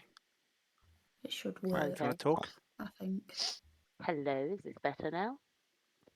I can't see anyone complaining. There's a little bit of a delay on the stream. There always is. So I'm I'll bump you up to 150 one now. See if we'll get an improvement. leave it at that, and then we'll go on our Yeah. break, and hopefully during that time, someone will get back to us. Hopefully, she's still a little quieter than the others. Okay, that's cool. So you've bumped it up a little bit again. Sheree, can you just talk one more time? Yeah, of course I can. I am now speaking. I can go So higher. much to say. I can put it up to 200. Leave it at put it at 160. Leave it at that, and then we'll go and have a break. Yeah. And when we come back, we'll test it again. And if I will ask, and if someone says she's a little bit quiet, I will just let you know. Cool. But yeah, we will see you after a short break where we will roll initiative and see what is happening. Wonderful. Yeah.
welcome back, guys.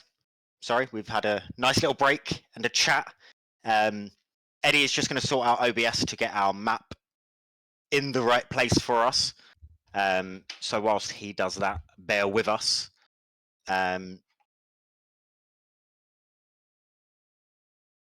Lee, thank you very much. I'm glad you enjoyed it. Eddie? Yeah, we've been talking about the comments that you guys have been putting in chat. It's been making us laugh. Oh, it's about right. No, just zoom in a little bit on where you guys are for now, I guess. Or leave it at that. Leave it at that.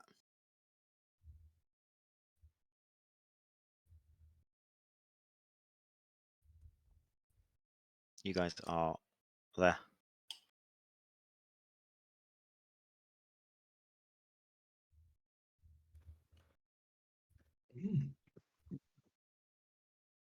Yeah, zoom in a tiny little bit.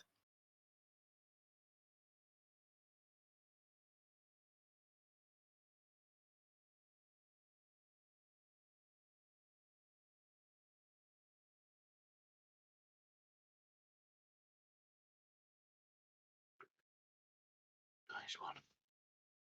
That's better. Here we go. Cool, good stuff. So, can you all roll initiative for me, please? If we must.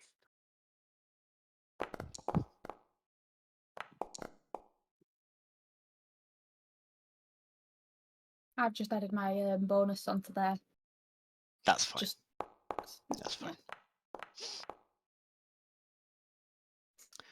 Okay, so we'll start with you, Azalea. What did you roll? 8. 8. 8. Jeremiah? I was muted. I got an 8 as well. Lovely. What are you two's dex modifiers? +3. +2. Okay. So Jeremiah first. Maeve, what did you roll? 3. Misha? I got a 10. And Pebbles. 20. Nice. Bear with me while I just write these out.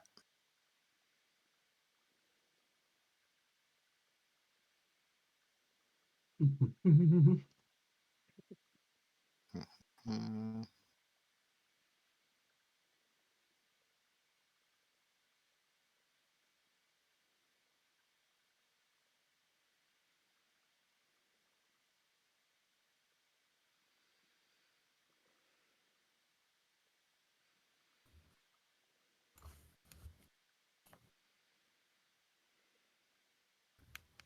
So Pebbles, you're up first.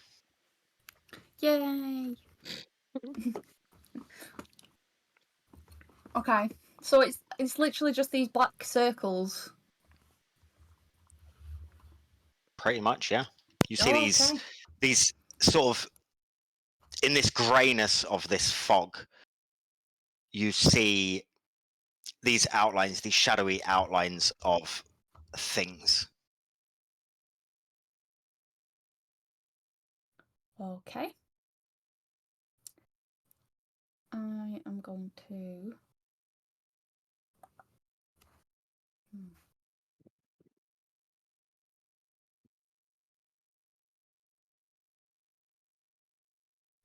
I'm going They've to. started moving towards your group.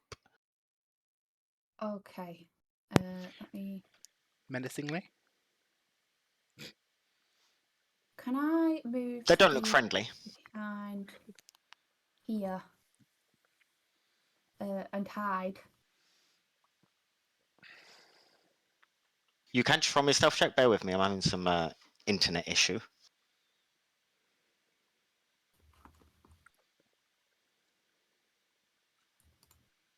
Try me a stealth check. Yeah. You've done it. 16. Oh, no, yeah, 16 Okay, altogether. good stuff. Yep, beautiful. Okay. Can I still attack then? If I wanted to. You can.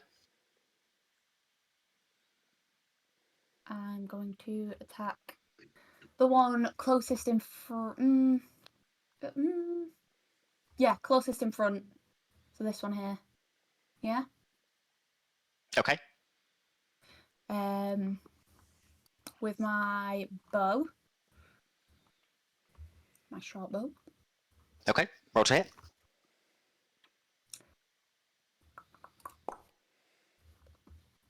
Oh, 24. 24 will hit. Okay. So I need to do, because I'm going to add my sneak attack onto there. Is that all right? That. Yes. Yeah. So I can. That's applicable. Yep. Cool. Yes. Right. Okay. So. I'm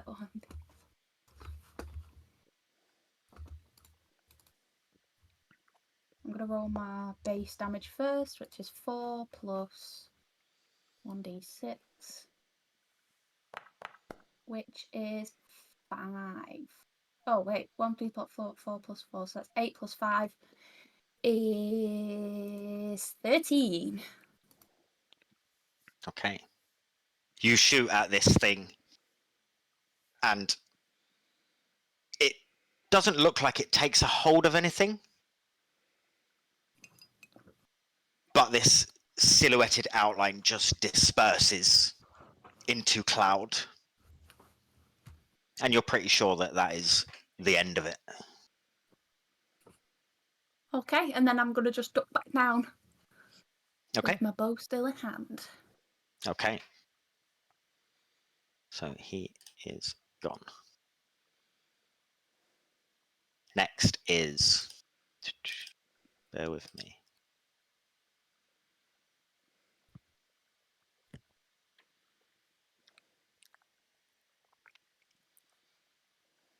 Next is this guy at the front by you guys. Misha, you're up next after this guy.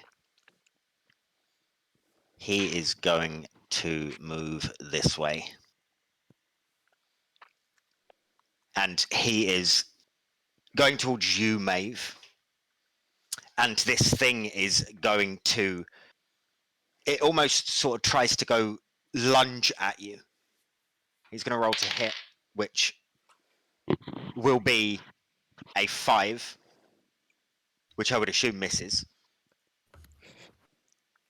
And it sort of swooshes through you. You feel nothing, and it moves to sort of here. Jeremiah, you will get an attack of opportunity. And I will take it.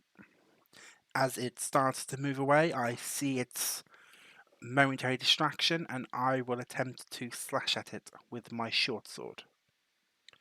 Okay. Roll to hit. 20. I'm going for a nice, like, torso hit. 18. 18 does hit. Okay, 1d6 plus 3. 4 damage. Okay. You see these short swords in his Beautiful. hands, and they are beautiful. They're well made. But there's an odd design to them. They've got some sort of runic lines going up the blade.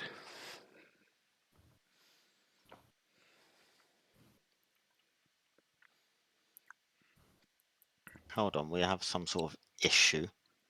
Really? Because the forge is not updating on the stream. Someone has just put it in chat, and I've just looked, and it's not. I have to changed. stay on here. Once I go on here, it catches up. Yeah. It's fine. I'll just stay on here. Just updated. Can you give I will stream change permissions. Thank Yes. You. Yes. Sorry about that, guys. We have got it sorted. Thank you for letting us know. There we go. Technical errors. Cool. Sorted. So, Misha, you're up. Okay. So as Misha sees this little fray happening to there, I'm going to step forward 1 and Why are there? Sorry. That's Daisy.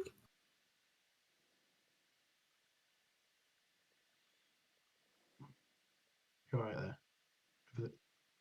And I'll cast Produce Flame and I'll lob it at this guy in front. Yep. If I can. Yeah, you can. Okay. Roll to hit. So I've got 13. 13 does hit. Okay. Nice. Roll damage. And 4 damage, please. 4 damage. You see as this flame sort of goes through the shoulder of this, or what seems to be a shoulder of this shadowy figure, and the chunk of shadowy mass that was there sort of disperses into the air, and it is now sort of missing a shoulder of sorts of this silhouette of what seems like could be man-shaped or humanoid-shaped, but the shadow still remains for the most part. Anything else from you, Misha? No, apart from a look of confusion on his face. That's it. Okay, good stuff. Next is one of their turns. Which is this one here.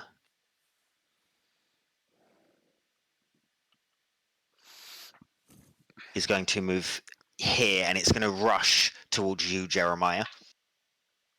And a dirty 20 to hit you. Yeah, that hits.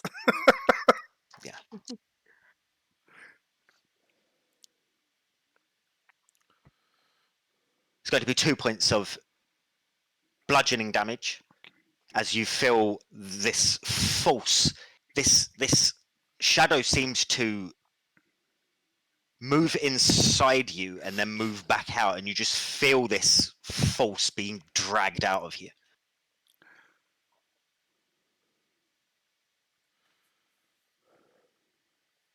Next will be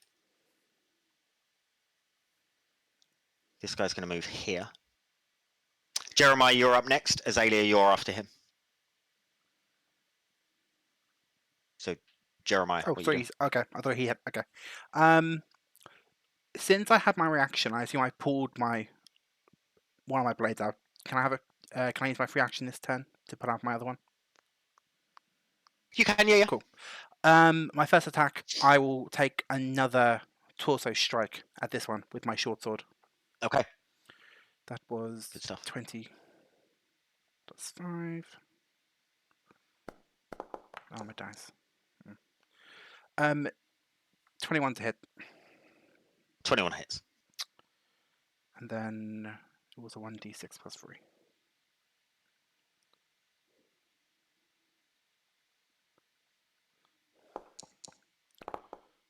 For 9 slashing, piercing damage. Okay. And then with my bonus action, I will follow up with my offhand attack as my left hand brings up my other short sword up in a swipe. It's another 2 hit. Does 9 hit? 9 does not hit, I'm afraid. Damn. Okay, I missed. So you take this first swing and it sort of cuts through part of it, and it seems to be now in 2 forms. As the middle of it has been taken out, you take a swing with a second, but it cuts through this gap that you've already created with this accuracy that you have. And unfortunately, as it has disappeared from this central line, you just carve a gap through there. Do I recognize these creatures anyway? Do I know anything? Have I heard anything about them?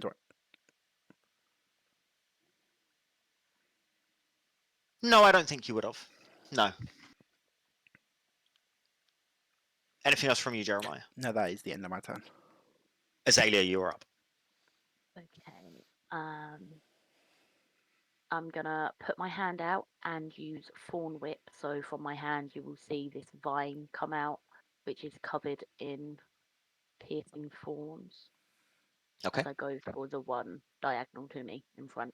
Yeah, absolutely fine.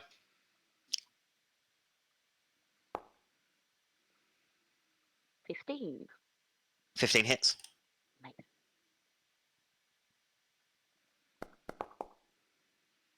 Oh, nice. And 6 piercing damage. Okay. It is just still here. You whip upon it and take chunks out of it as these sort of spectral black bits of dirt almost start to raise away from it into the air and dissipate. It is just clinging on, you can see, with the amount of holes and markings that this thing still has, but it is just there still.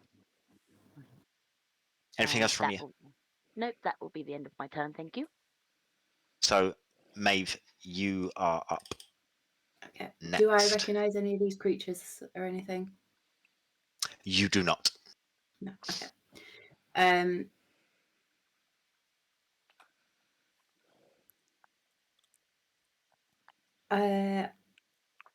I'm going to use Firebolt, the one that tried to take a swipe at me a minute ago.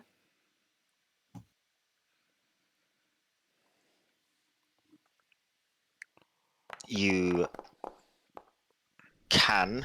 Go on. It will be at disadvantage because it is a ranged attack. Right, I'll just roll another 20 then.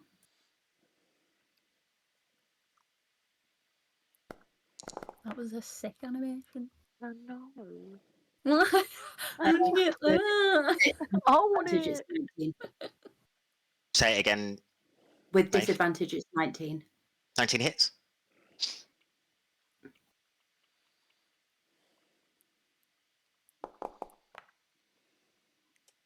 And that's 9 damage. Very nice. And you see as this one was slowly being taken away anyway, you take the last remnants of it and burn them into the sky. And he is no longer. Anything else from you? I'm just going to shout out, does anyone know what these are? This guy at 5, No. 10. This guy is going to run up to here and he's going to attack you, Misha. With a 14 to hit. Misses. It tries to swipe through you and try and go inside you. And it just doesn't take quite. Something seemed to be pulling it back. Pebbles, you're up. I was snacking. So am I hidden? Am I hidden currently? Because I hid. I'm just wondering if I'll be eligible for sneak attack because I hid at the end of my last turn. Well, you do have, this one is within 5 feet of an enemy, of an ally of yours. This one is also within 5 feet of an ally of yours. That is true. That is true. It is true. Okay, I'm gonna go for this one. Do you see which one I'm going for? The one I see next which to one it. you're going for. Roll to hit. Okay. I'm gonna lift my short bow. And I'm gonna eye it up because it's a little bit far from me. Mhm. And I am going to try and hit them. natural 20, but 26 overall. Natural Does 20 that automatic hit. It does hit. So you will also, it automatically hits. So you will double your dice damage for your Is that- normal attack and for your sneak attack. Oh! Don't double the modifier, just the dice damage. Just the dice damage. Okay, that's fine. Just the dice. So double the dice. Hold on, let me just do the math. 2. Okay, that's 4 plus Good maths. 4, which is 8. Okay? Hold that. 8 plus 2 d6s. D6 doubled. Yes. So that is. What are the Wait, two what D6 was my for? last one?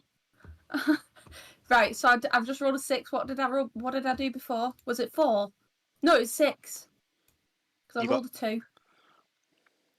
But I doubled it. You rolled a That's 4. 2, so double to 4. Why are you rolling 8. 2D? What are the 8 2D6 plus for? 6. 8 plus 6. The sneak What are attack. the 2D6 for? Sneak attack is 1D6. Yeah, but you said to double it. You roll Oh, 1 dice and double it. Yes. Right. Okay, let me try So that. roll another D6. There you go. It's an 8. Fuck's sake. So 4 and 8 is 12. Yes. And then do you have any modifiers to your first attack? No, I had Not the the sneak modifier. attack? Right, I cool. did the modifier and the, So and the 12. base attack. 12. You is my you final rolled modifier. a D6 for your first damage. Do you have a modifier on top of that? Yeah, because I doubled that and then I before made the 8. Right, okay. So 8 and 8 is 16 damage. Exactly. Exactly that, yes. 16.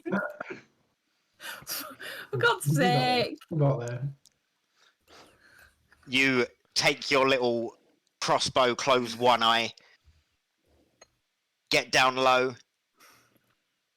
get ready to shoot, and you take aim, and you fire, and it goes through what would be the head of this shadowy manifestation that stands in front of Maeve. And it, in a puff of smoke, disappears and leaves without a trace and nothing to be seen of it. Anything else from you, Pebbles? I hide. Roll me self-check. Yeah, I did it wrong on your first one. You shouldn't be able to hide because you've done your action and you don't have a bonus action to hide as of yet because you don't have cunning action as of yet. So you cannot. My apologies. You can duck down. Okay. You can duck down, but to actually I do will. the action of hiding, you wouldn't be able to do. I will duck down. Okay. Misha, you are up. Okay. Looking at the creature that's tried to swipe at me, I'm going to Yes. produce flame again and chuck it in his face. Okay. Is that a ranged attack? Yes. It will be with disadvantage. Okay.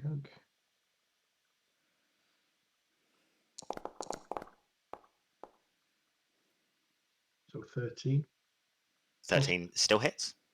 Plus Okay, stuff still hits. Yeah. Okay, sound.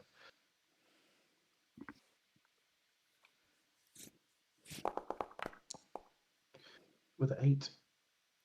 Nice. Okay, what are you hitting it with? Tell us what you're doing, what we're seeing.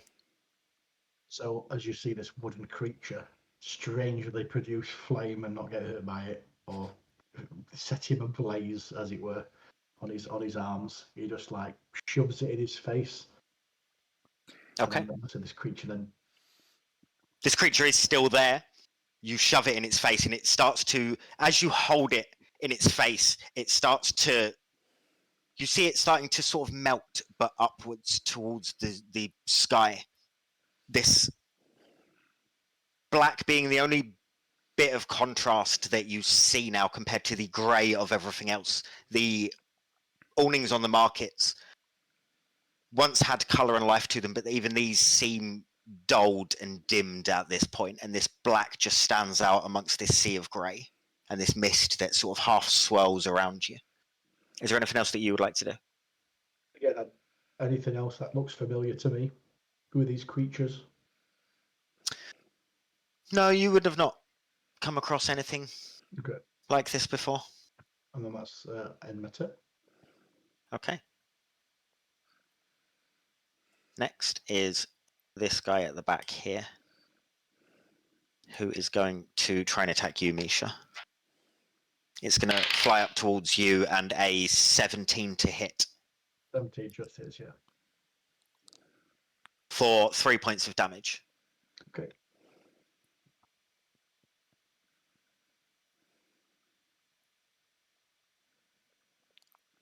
Jeremiah, you're up next.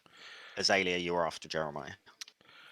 I run forward, skirting around its range, and as I move around it, I take my short sword out and I try to take a long swipe as I move around it. With my short Nice. sword, 20. This one. Of course, that's a nat one. Do I have to use my offhand attack? Does the hit? Do I need to just make the attack, or do I actually have to? You land just have to hat? make the attack. It doesn't mean you have to land, Cool. but you have tried to make a melee attack, so Yeah. you're fine to I use will your follow offhand. up with my offhand. That's the wrong thing. Boom. And that's another natural one. So I miss again. Wow.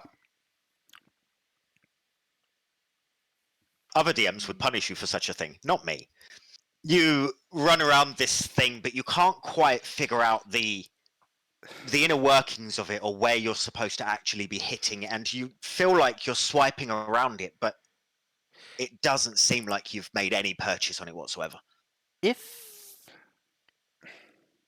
this was an undead creature, I would have advantage on. It is not an undead creature. That got nothing for my turn. Chat have just stated that your 2 natural ones are quite unlucky. Yeah, thanks, Chad. Yes. That did occur to me. Azalea, anything else? Yep. Anything you would like to do on your turn? I will move just there, and then I will do form whip on the one in front of Jerry. I'm calling you Jerry for short. He You didn't even You come up with it. He was like, he you didn't don't even know say his name. anything about You don't know Jerry. his name yet. you don't know his name as of yet, but if you want to call him Jerry in out of character stuff, that's absolutely fine. Easier. Okay. Roll to hit. 10 in total. 10 misses, unfortunately. You same problem with you watch Jeremiah running around trying to carve this thing in two, and you let your whip out, and you're just not quite finding that point of purchase on this thing where it's sort of semi-ethereal, but you know that it can be hit, but you're not quite sure of the mechanics of it to find that sweet spot of actually hitting it. Anything else that you would like to do? No, I think that will be me. I'm not happy Cool. about it. Maeve, you're up. I'm gonna try to hit the one near Jeremiah with firebolt. Okay. Roll to hit. Is that regular or? That's regular, just yeah, a short roll? because you're away from him.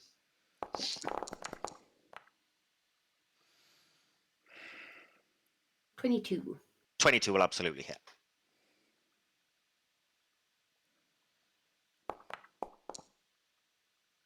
Three damage. Beautiful. Again, you produce this fiery bolt at it, and it carves part of it off. It is still there, but it is a shadow of what it once was, for lack of no pun. Anything else from you, Maeve? No, I'm just gonna stay there still. Okay. Next is the one stood in front of Jeremiah, who is going to try and attack Jeremiah, who is circling. It will only be a 6 to hit. It tries to do exactly what it did before. I'm assuming that misses. Yes. Tries to do what ones of these have done to you before, and tries to sort of enter your space and get this this almost life force drawn from you, and it can't quite grasp onto any strings of that. Pebbles, you're up. Okay. So Pebbles is going to do what Pebbles does best, and she's going to stand up, and she's going to go, I've taken 2 of you out, I'll take another 1 out. I have taken 2 out, haven't I? Yeah. Yeah. Okay, and then I'll line up again. Okay, roll to hit. It's going to be awkward if I don't get it now.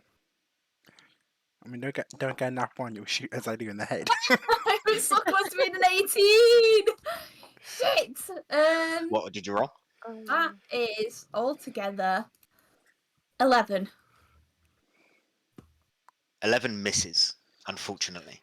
Pebbles is going to say, never mind, and duck back down. Misha, after this performance by Pebbles, you are up. What would you like to do? It looks and sees the average flame missing. Cast produce flame yet again. Guessing it's a disadvantage again, yeah. It will be a disadvantage again, yeah. Okay, now.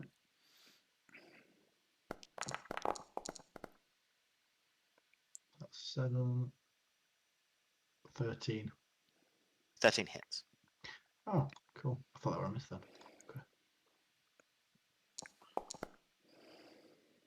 With 4 damage. That's the one right in front of you, or the one in front of Jeremiah, sorry? One right in front of me. Okay. So this one, which has just sort of come up to you previously, looked untouched. You shove this flame in its face, and again, same effect. You catch it on the shoulder this time, and it starts to melt away, sort of looking like gravity wants to take it down, but then floating up like ash or embers away from a fire. Anything else that you would like to do? No, apart from tell the group. This one's a stubborn one. It just won't go away. And that's the end of my turn. And after that, it is his turn. Or its turn. It is going to try and retaliate against you, Misha, and try and hit you for a dirty 20. Yeah, it's mate. That is 3 points of bludgeoning damage. Okay. As it sucks itself inside of you. And you just feel this cold, this almost burning sensation. Not like the one on your arm that feels like warmth, but this cold burning, this icy burning inside you. As it then exits you, and relief hits your body afterwards, but you feel pain, you feel sore. Tell the group. My toes are tingling, guys.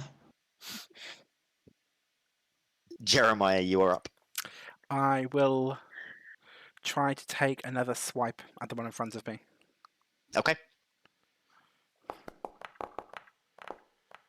19. 19 hits. Come forward and whoosh, try to get shoulder down to its hip. Die. Roll damage. That was a +3. For 8 damage. 8 piercing. And you succeed in swiping down from shoulder to hip, and it sort of looks like it's going to topple over, but then just this dust cloud fills the air, and it is no longer. With my momentum, as I come down, I use the momentum of that to spin round and do a full turn as my left hand tries to drive it into the one in front of Misha with my offhand attack. Absolutely, roll to hit. For another 19. 19 hits. And then that damage is less, that's just a d6. So, That's a sleep 1d6 transition. for 6 damage. And as you spin around and catch this one, you sort of catch where sort of side of rib would be, and you carve into middle of chest. Not quite getting the purchase to completely finish it off, but injuring it badly. End of your turn. Yes, and I say we've only got one left. Then end. Azalea, you are up. As she sees we've only got one left, I will shout to the group, leave it to me, and I will try and fawn whip again.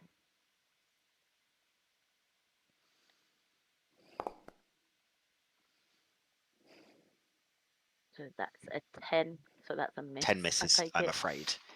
There is only a little bit of this left, and it sort of jolts as it takes this hit from Jeremiah. It doesn't make any sound. None of these have made any sounds throughout this whole combat that you have had with them, apart from a as it sort of disperses into the air. But as it sort of moves and shifts as it is hit by this force of Jeremiah's attack, you just miss it. God Anything else from damn you? it. Nope. Maeve, you are up. Okay, I'm gonna just like sympathetically turn and just look at Azalea first, and then I'm gonna try and hit it with firebolt. Okay, roll to hit.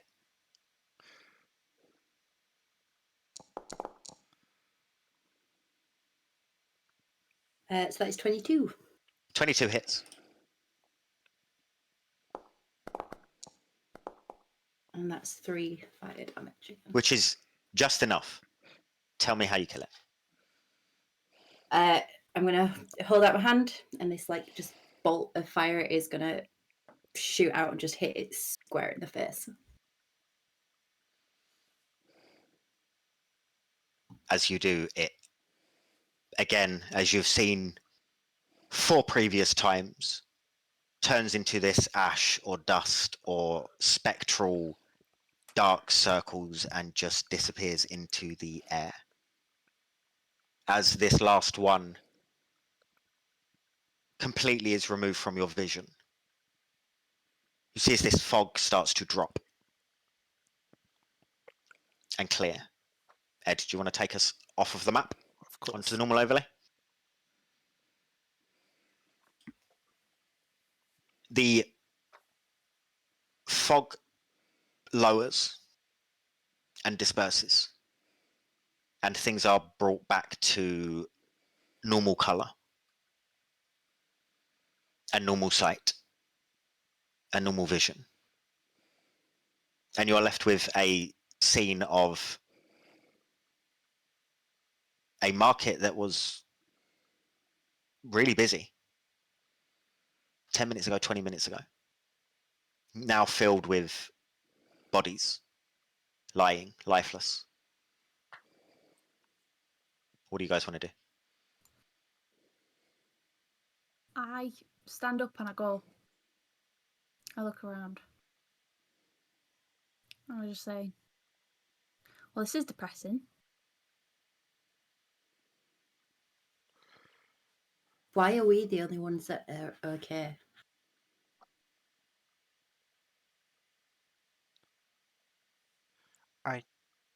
I don't know. But what I do know. Sorry, Maeve. Oh.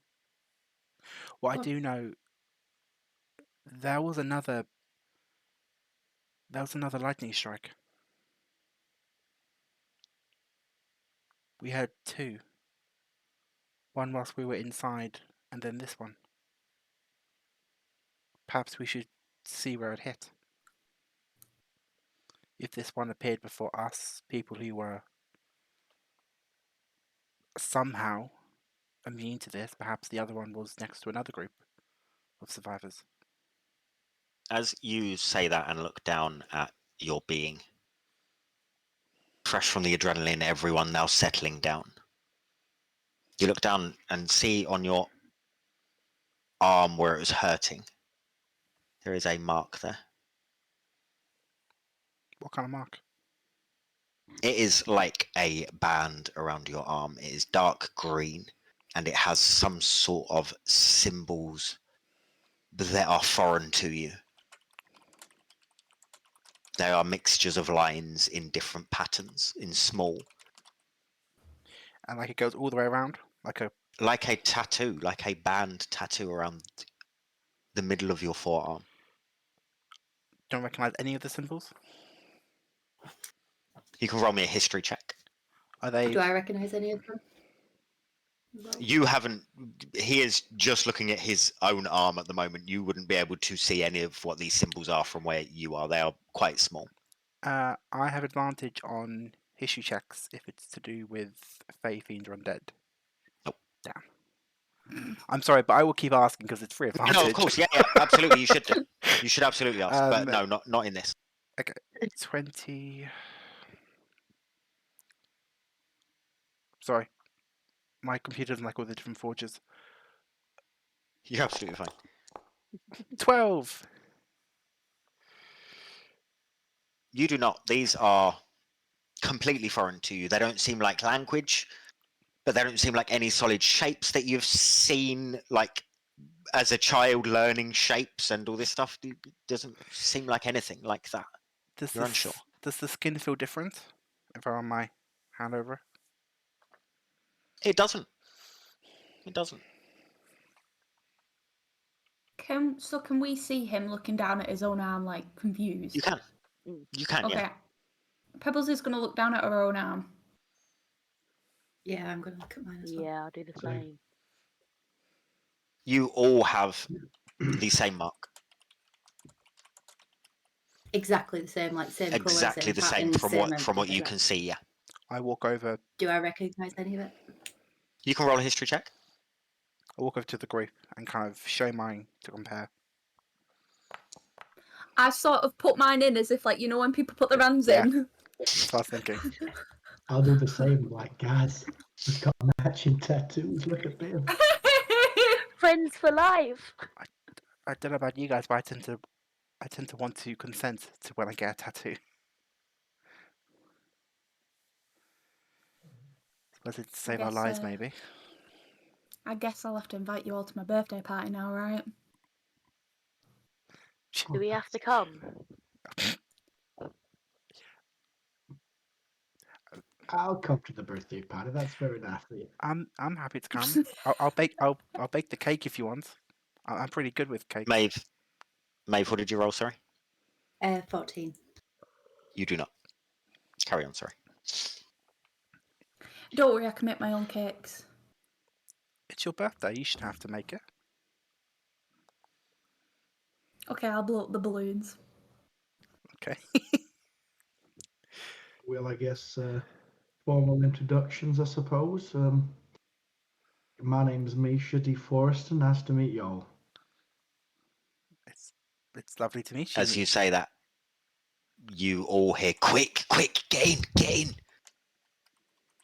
It's coming from down the way. And you see a tall half-orc man poking his head out of a door, summoning you. I point like at us. Quick. Well, the last time I'm gonna someone start told me heading to get over. in, it didn't. I think I'll approach. Okay. I sort of He stay lets back a you little into bit. his house. Opens the door, waits for you to come in, standing there. Are you going to get in or what? The guards are going to be here soon and they're going to see all this mess and they're going to want someone to blame. And you are the only ones there. So if I was you, I would get in here now. He has a point. It doesn't look great, us standing on with a bunch of dead bodies. Yeah, let's get in. All right. Okay. I'll walk Yeah, in. I'll go in. He shuts the door behind you. You see a 7 foot tall, like the same height as you, Misha, pretty much. Half orc, sort of mossy green skin. Has these sort of yellow eyes that have a sort of innocence about them. The inside of his house is warm. It's sort of cluttered with matched furniture. You've sort of entered a front room area. He is wearing sort of tattered beige clothes, nothing fancy, just sort of comfortable looking clothing. He has his hair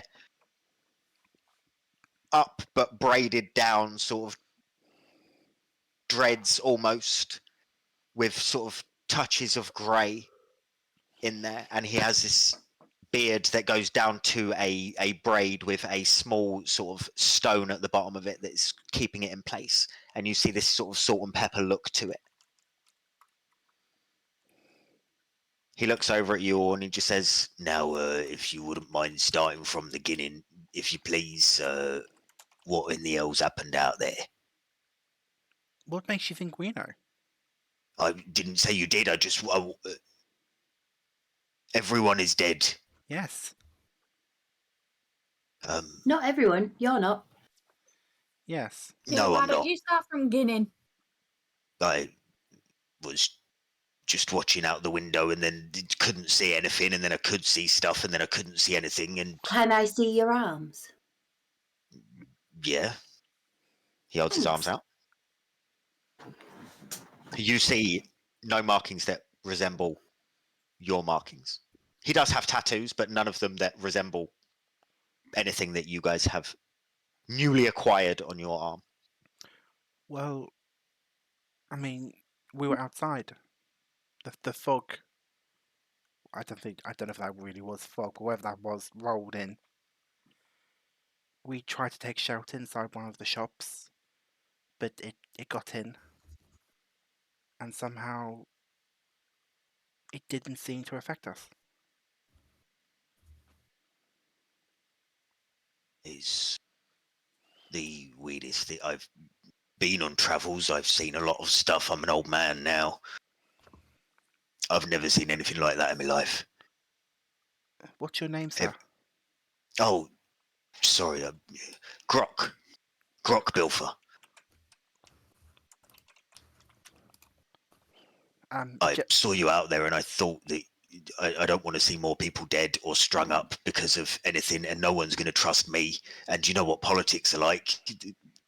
Council members don't want people to panic, and Thank you. If there's some fascination and this craziness about this fog that no one has seen apart from us, they're going to want to blame someone, and I don't want them blaming me, and I don't want them blaming you, because you seem like nice people and you all have like matching ink work. I'm assuming you're some sort of traveling band.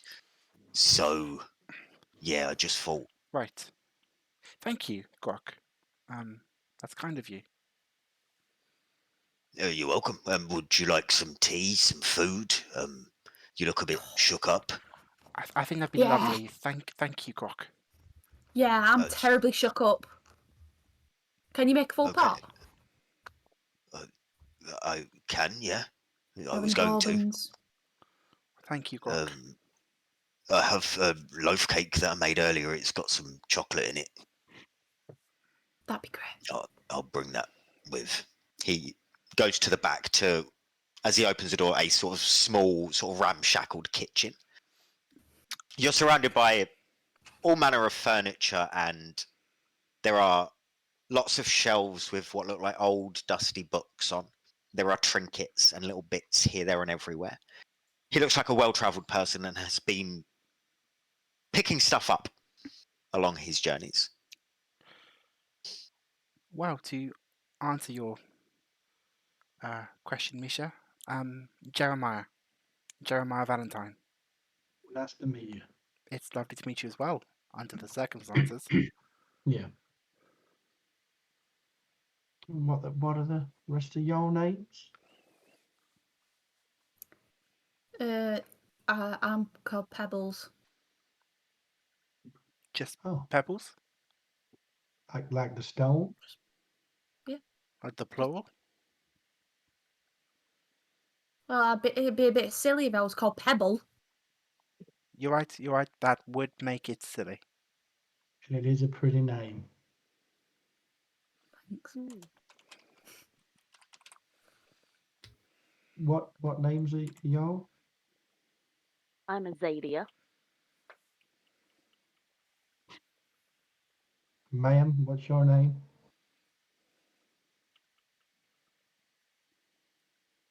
I think muted. Your voice didn't come through. Maeve. Nice to meet you, mate. Okay, now we're all best friends and the tattoos are on our arms. We now need to find out what the hell is going on. Because I've got supplies to get with all this confusion going on.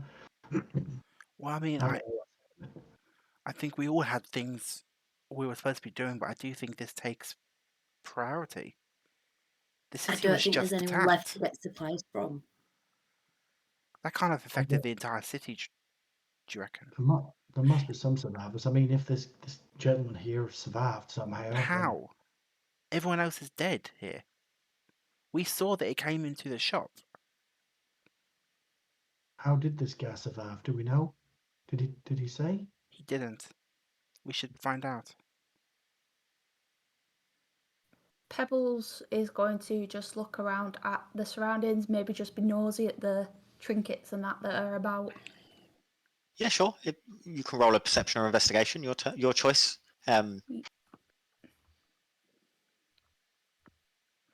Perception. +5, 14. You see all manner of things. You see small little wooden statues that don't look like from any wood of trees that is around this place or the place that you are once from. I'm gonna just pick it up and look at Misha and go, "It's a cousin." It's actually my other son. He held his hand out. I'll just Oh, put it. I'm just joshing with you. That's just. I do apologise. That was a little joke. Funny. But no, I'll put it back. I do not know. I do not know this bit of bark there. No. You also see sort of a couple of hand-drawn postcards almost of different places you may have heard of just in passing, just faraway places in the world. Nothing really massively interesting or specific, just a manner of odds and sods that he's picked up from God knows where. Any pretty jewels? You do see what looks like a small dark blue stone. Doesn't look expensive, but it looks from a land far away. It wouldn't call it a jewel, but it's nice. It's pretty. I'll pocket it. Do you try and do it stealthily around the others, or are you just putting it in your pocket? I'm just gonna put it in my pocket. Okay. It's Pebbles. I don't think he should take his things. This man has let us in his home. I don't think it's polite to steal someone else's belongings. Right, okay. I'll put it back then. I go to put it back, but I'm going to conceal it in my hand and not actually put it back and just pretend to put it back. I'll sleight of hand check. Yep.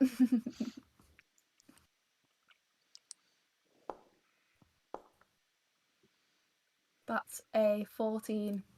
Anyone rolling perception? Anyone watching her? Yeah, Put it back. I think I would. Yeah. Yeah, Yeah. I do it. Ed, can you turn Reese's audio up just a little bit, please? I thought, okay. Oh, you're I'll pissing do it about I fine. it. got a natural 20! for a total of 22. Everyone But do you care, though? But do you basically care? sees Pebbles go like this and just go, oh. Just look at her like, what? I'm just going to You firm do it. know that stealing is wrong. You know that's wrong. Can you at least get me something? To quote a line, Xavier? you do know that mocking is the lowest form of wit. It was me that said that. I know. Says the disembodied voice. It was me. Said God. As you guys are talking about stealing, you hear this clinking of a tray coming back down from where the kitchen area was. Pebbles, put it back. You can assume it is Grok. Pebbles, will you please put the item back? Pebbles. All right. Only because we got matching tattoos. I'll actually put it back. I watch. I do the same. You actually put it back? I actually put it back. Okay. Grok enters the room with a small basic wooden tray. It's got a mishmash of cups on it that are upturned, quite a big teapot, and there is a sort of china plate with a china cloche over the top. He brings it out, sets it down, pulls the cloche off, and you see this quite beautifully made loaf cake that is cut into individual slices. Puts it on the table, turns all the cups over. Please help yourselves. I wouldn't want to. I don't know how you lot take your tea, and it's a very important thing to me to do tea properly, and I wouldn't want to ruin the experience for yourselves. So, indulge. I'll take a cup. What do we owe you for the tea? Pardon? What do we owe you for the tea? Not. It's tea. You know what tea is, right? Yes, but what do we owe you for it? A smile. I can do that, and I'll smile at him. Now, Thanks. We're Grok, even. Yeah. thank you for letting us into your home. But we did have a question about how you managed to survive the fog. Well, I didn't go outside. It just was outside. But it was already... We saw it enter buildings. It didn't come in this one. I didn't. It stayed outside. I don't know what to say to you about that. It didn't come in. Do I... You can roll an insight check. Thank you. Can I see anything around that, like, would look like it would keep things out? You can roll perception. 12. He seems genuine. He seems warm. He seems calm. He seems unwavering in his eye contact with you. How strange. I got Maeve, what did you roll? 6. It's just crap in here. It's just useless items as far as you are aware. Like it, he seems like a bit of a holder of random items. You said you were well travelled, Grok. Oh yeah. I don't suppose you've got any familiarity with languages. No, not massively. I can speak bits and pieces of some sort of Elabrian, but not really. I spent a lot of time there. It's quite nice if you've ever going to go somewhere and really ingest in the arts, and there's a couple of really good party towns, I could tell you that much. He sort of nudges you with his elbow as he does it quite forcefully, but not really many other languages unless you're talking about Orcish, or obviously we're speaking in common, so I do speak that. Then I suppose you wouldn't know what any of these symbols mean. As I hold my arm up out to him. On your tattoo? No. Is it? Let me guess. Is it the name of your most popular song that you guys made as a band? That's a good idea, but no, unfortunately. All these, can I ask? You've got all these different trinkets and doodads. Have you any of them you think that might be magical, that could protect you from the fog? Do you know? No, I don't really do all that magic stuff. Never really understood it. But I don't think any of this is magic. I think it's just... Yeah, I like to buy little pretty things, I guess. I like to collect. And he picks up like this tiny little like silver thimble that absolutely would never fit his hands or his fingers. I just like to collect like little pretty things that I can't get where I live, and they just make me feel a bit happy. That's sweet. He leans forward and pours himself a cup of tea in this really quite small cup in his hands and sips it gently. I'll take a sip of mine. please help yourselves to loaf cake. I baked it this morning, so it should be nice and fresh and soft and still moist for you. I love a moist cake. Me The too. moister, the better. And I grab a slice. And I say, do you not have bigger cups for yourself? I like the small ones. Otherwise, I get a bit gassy after a big cup of tea. What does He says, sipping.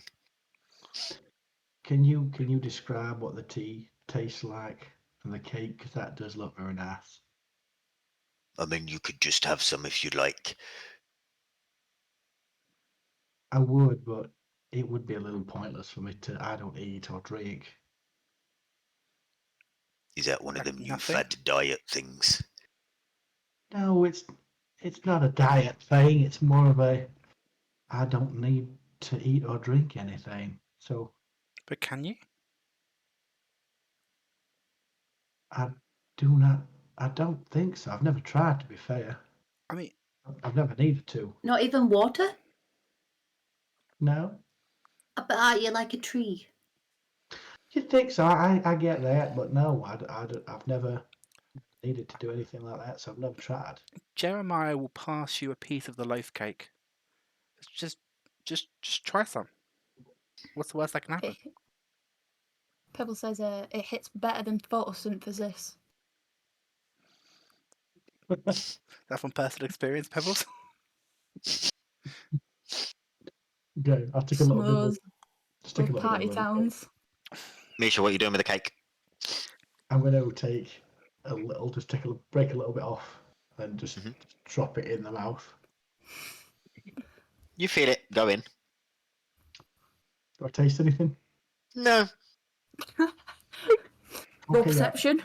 Okay, You don't so- taste a thing. Okay. No, I don't. I still don't know what it tastes like. I'm afraid. I've only ever seen something like you in a book once, and that's the only time I'd seen anything like you. To be honest, it's quite fascinating. Are you sure it Can wasn't you- the book? Can you tell me what book that was? Oh, I don't know. That would have been 15, 16 summers ago. Do you have any It would have recollection of been. whereabouts? It would have been when I was in the belt. Belt. The I've got- belt of Alabri, yeah. There's quite a lot of stuff there, really. There's stuff to do with there's lots of museums if you're into that kind of thing. I quite like the arts myself. There are lots of good bookshops with really rare and quite magical books, I believe, although I can't sense that stuff myself. But then there are also lots of drugs. Oh, that kind of Oh. took a turn I wasn't expecting, if I'm quite honest. So you're saying that? Did you get a look at the book? Because I'm quite interested in. I did read the book. I flicked. I can't remember what it said because it was a long time ago, but it had a picture of someone, unless it was you, or looked a lot like you. Was it exactly like me, or was it similar like me? I mean, it was an artist's drawing of you or someone that looks like you. Dunno. Okay. Have you ever posed for a book drawing? That's the question, really, isn't it? It would be. I wish I could remember. I don't remember anything. That's helpful. What, you don't remember Yeah. anything? I'm afraid not. How much Did can you you- not remember? I feel like there should be more to that sentence. Mm. There is, but I don't think now's the time. Maybe we need to. Right. Maybe another time. I can explain a little later, but all you need to know is I don't remember anything.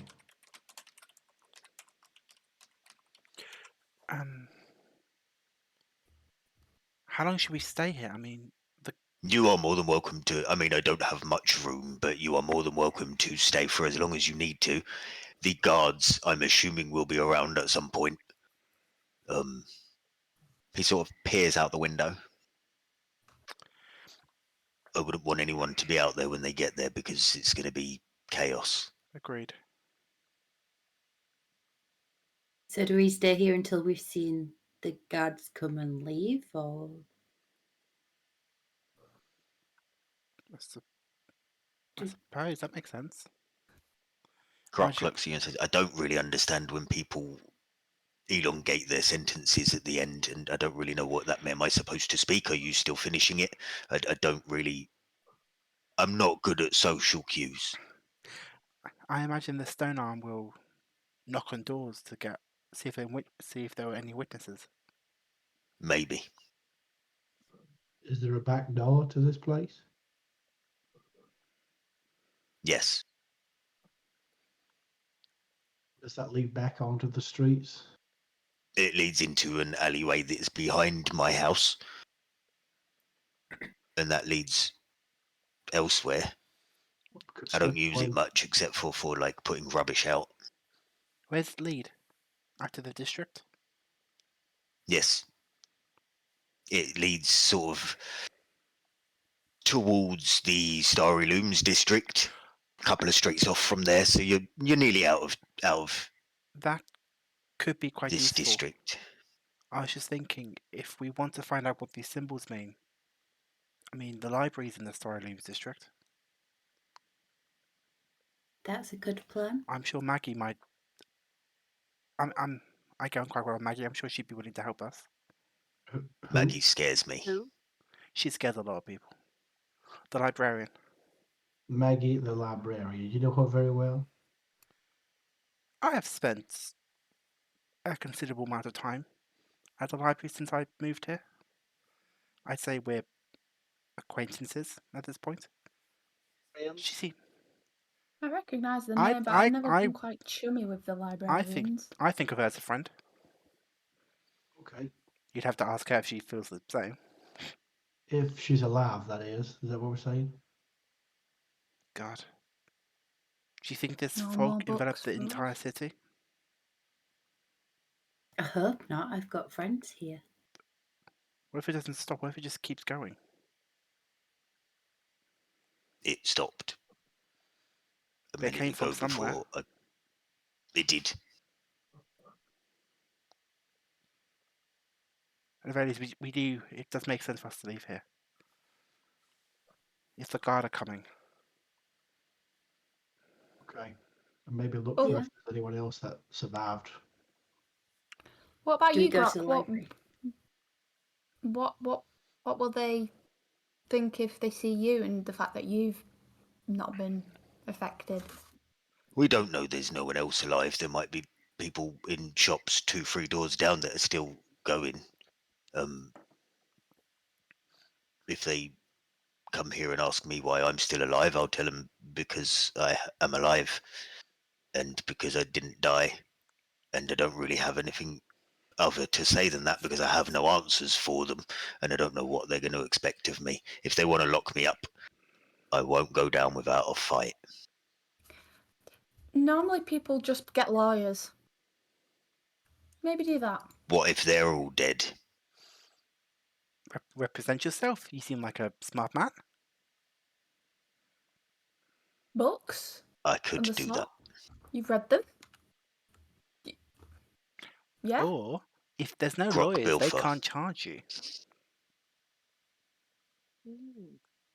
And if they was to ask you if you saw anybody in this area, what I would say that there were 5 people that were around, and no, I wouldn't tell them anything. You are fine. Thank you, Grok. I have no reason. I let you in to get you out of trouble. I appreciate So that. I'm not then going to put you back in trouble when we've shared a cup of tea. Thank you, Grok. How have you found the loaf cake? It's brilliant. It Very was moist. delicious. Thank you I very sort of- much. Lick my paw that I've been eating with, and I say, I'd love Do to you get want to the know the recipe from secret you. ingredient? Oh, yes. I can't tell you, it's a secret. That's a good one. Good what?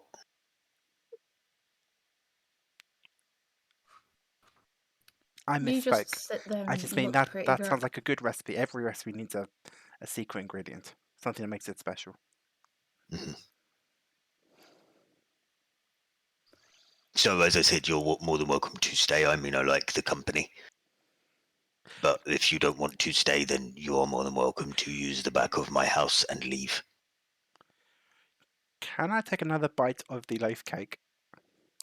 And then, using my chef experience, can I try to figure out what the secret ingredient is? You can roll me investigation. Oh, With advantage? I'm not giving you advantage. This is literally my profession. +4. It is. Come on. Oh, 12. There is something there. It's almost aniseedy, almost licoricey, but you're not sure. It's not something that is grown around here or used around here or where you are from. You're not sure if he's picked something up on his travels, anything like that. Is that an exotic flavour I'm tasting, Grok? It might be. Aniseed? Maybe? I'm trying to see if his face gives away No. anything. He says no. Very well. Are you quite very good, Jeremiah, with the food that you're eating, and you know what's inside of them? I should hope so. I've been making food since I could reach the stove. What here? This is you've been cooking here. Is this Oh your home? no, I mean, I suppose this is my home now, but I'm not from the city. No. Oh, okay. You would. He does have a rather strong Australian accent. For all of you who recognise that accent. I did forget to ask. Is anybody hurt or injured, by the way, with a little tussle we had outside? I was a little bit. They did get they did land a blow, but I should be okay. You took quite a few hits, Misha. Yeah. Okay. I'm gonna cast Goodberry. Okay. So as you see, Misha in his staff, he hits the staff, and berries appear on the top of his bonsai tree, and 10 berries Wow. appear from nowhere. Would you cute. like to take some of these, Uh, Jeremiah? They do have some. if you're offering, They have properties where they can, if you eat one, it does, help anything, any cuts and bruises, basically. I'll go to each one. If just looking at Misha, make sure it's okay, and I'll take one. Is it You, how big is it? Is it like a small berry or bigger? it's just quite a small berry. I'll pop in my mouth. You could take another 4 or 5 if you wish. What's it taste like? Jeremiah, I know you like to joke around, but I did tell you that I can't taste anything. Remember? I wish I could. I really wish I could, but I don't know. Can you? In fact, you tell me. Can you tell me what that tastes like?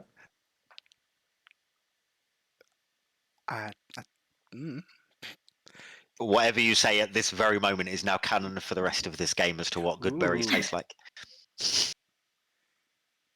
it tastes like caramel. Why not? Okay. Good choice. Thank you. Did you say did you take the 1 or did you take all 5? I'll take 2. Okay. Would anyone else like a berry? Or just taste one if you want to. I am okay, thank you, with loaf cake. I'm good. But I'm fine, okay, thank thank you. I'm fine. Okay. That heals for 1, right, Reese? 1 each. Yeah, 1 each. Yes. Cool. I take it, and I'm rolling my shoulder. It feels visibly better. Thank you, Misha. Oh, you're very much welcome. That's amazing. Yeah, I mean, obviously, before I can just do like little bits like that. So if you do need anything, just let me know. We should, as much as I'd have to sit and chat, if we want to avoid the guards, we probably should get a move on. Yeah, we're heading out. That is I'm fine. voting for the library. That makes sense to me. Yeah. If we want to find out what these symbols are, maybe which is what happened. I did not get an invite, but I will stay behind. Thank you for asking. It was an open invitation. We fed you It's already part okay. of the group. I understand. You may leave. Oh, Grok, I don't suppose I could borrow some onions, by any chance? No. That's fair. I got some money. I prefer onions to money. I can't eat it. That's fair. There is definitely a logic there, Grok, Yes. I think. Where's your back door? At the back of the house. Yes, that makes sense. Stop it, all of you. He's just answering, and he's just like, Oh, God. It's Little at face the looks back funny. of the house. Yes, I will start walking towards the other entrance to the property. Okay. Nice to meet you, sir. Thank you very much for your assistance. Thank you, Grok. cheers. I'm Okay. grateful to you. Thanks. Yep. You've all said it now. We go Fuck you. I'll go to the. through the back door. Let's go. Is unlocked. It is unlocked. I'll step out. I will pull up my cow for a hood and start walking. Do I see any guards? Where are you guys headed? The library, aren't we? To the Styloom district and the library. Depends on what Yeah. we see on the way, I guess. Yeah. Roll. You wanted to check for guards. Roll a perception check. Thank you. Very welcome. Come on. 17. As you start making your way, you do not see any guards currently. Then you start to make your way down this alleyway heading towards the Starry Looms district. And that is where we will end today's session. As it has been 3 hours and 45 minutes. Woohoo! We got It was it. a lot of fun. Yeah. Someone did notice that finally we did all get broken at the end there with the back door Yeah. situation. Oh, dear. Amazing. Oh, God. There are some questions, obviously, I cannot answer. 40k Father has said, what if all the guards are dead? I guess we've got nothing to sneak past then. Yeah. What's the Yeah. Message saying, we love you, Martine. Aw, Oh, we all That's love cute. Martine. Um, Sweet. during the combat, Chief NG Scott put about Maeve, drops emeralds but hits targets. Nice. KYI56, who is the person that said love you Martine, is obviously someone from a game that has Martine in it. Says, does Yeah. Pebbles hide Volavants as well? You'd have to be in that game to understand. It's an inside joke. It's an inside joke. Jacob W has put love you dad. oh, that's a little boy. Watching. Nice. Love you, Jacob. And that is pretty much caught up towards the last comments, really. Yeah, very good. Sure, Very best good. reaction, Misha. Me That sh- must have been the Again. best reaction. Yes, we got a new comment from Plax Manta. Yeah, best joke. Best Pebbles, joke, Best reaction. Pebbles, Misha. best reaction, Misha, early game. Was that like an interaction between Cream us? pie. Or... Uh, It might have been that. It might have It been could have that. been. But Cream pie. I mean- me and Misha have had like a couple of little like. yeah. The Little worst things you moments. could have said, you could have said cream horn. Yeah. Yeah. Before we came, Father said I really wanted Azalea to fall over her whip in combat after declaring, "Leave him to me." Fair, yeah. Yeah, that would Oh. be good. Thank you, Plex. Thank you, everyone, for watching. We had good viewership all round. First stream. We're only a small channel, and it's amazing and we're really generous, really grateful for everyone who has taken the time, especially those who have watched all the way through. We hope you enjoyed it for what is going to be a fun session, a fun campaign. Before we do sign off, you guys will get a level up. Yay! Hell yeah! How quick! Way! So you can go up to level 2. You can roll your hit dice now if you'd like to hell yeah. your health points. Let's do that. I do believe I roll a d10. No way. But considering what my rolls have been so far, it's gonna be bad. I always forget how to do this because the hit dice says 2d8. So you roll 1d8. Your And hit then I have dice that. are how many you can take on a short rest, or how many you have available for a short rest healing. And then you add that in D&D Beyond. You add it to your rolled HP on your sheet. 6. Add it to. Do not delete. Okay, I can live with 6. 6 in bad. 6 is good. Level On a, 5. on a d10, that's... Oh, I need to change. Bloody hell. Maeve, did you roll a 6 on a d6? Yep, it is. Amazing. Good stuff. Nice. I believe mine's a 1d8. I think. Yes, I think it's yeah. Okie doke. Just need to double check mine. I have mine on fixed for some reason. Come on. Oh, yeah. So, first level, Oh, is so that what? 14. Because I've got a Not fixed with HP, so I need to change that, right? We will do this off stream. I will just Yeah. say thank you, everyone, for watching. We really enjoyed looking over the comments afterwards. I enjoyed watching them as they were coming through while these guys were messing around. We will be back next week. Go on. That's just what I was going to Yeah. say. So someone asking about next week. Yeah. Next week, same time, 6 p.m. GMT for anyone that's not in Britain. The video of this will be on YouTube at some point during the week. We will post it all over our socials and all that stuff. If anyone missed the beginning or middle or end. But yeah, other than that, I don't Check know if out anyone Table has Hammer. anything. Yes. Check out Go Table on, Hammer. Martin. Yes. Table.com/Tempest Tides. Check them out. Subscribe to their Kickstarter newsletter. See when their fun stuff's coming up. Follow them on Instagram, Table Hammer Online. I've memorized all of that in a day. That's impressive. Other than that, we will see you all next week. Goodbye. Bye. Thanks, guys. Thanks. Bye. Bye.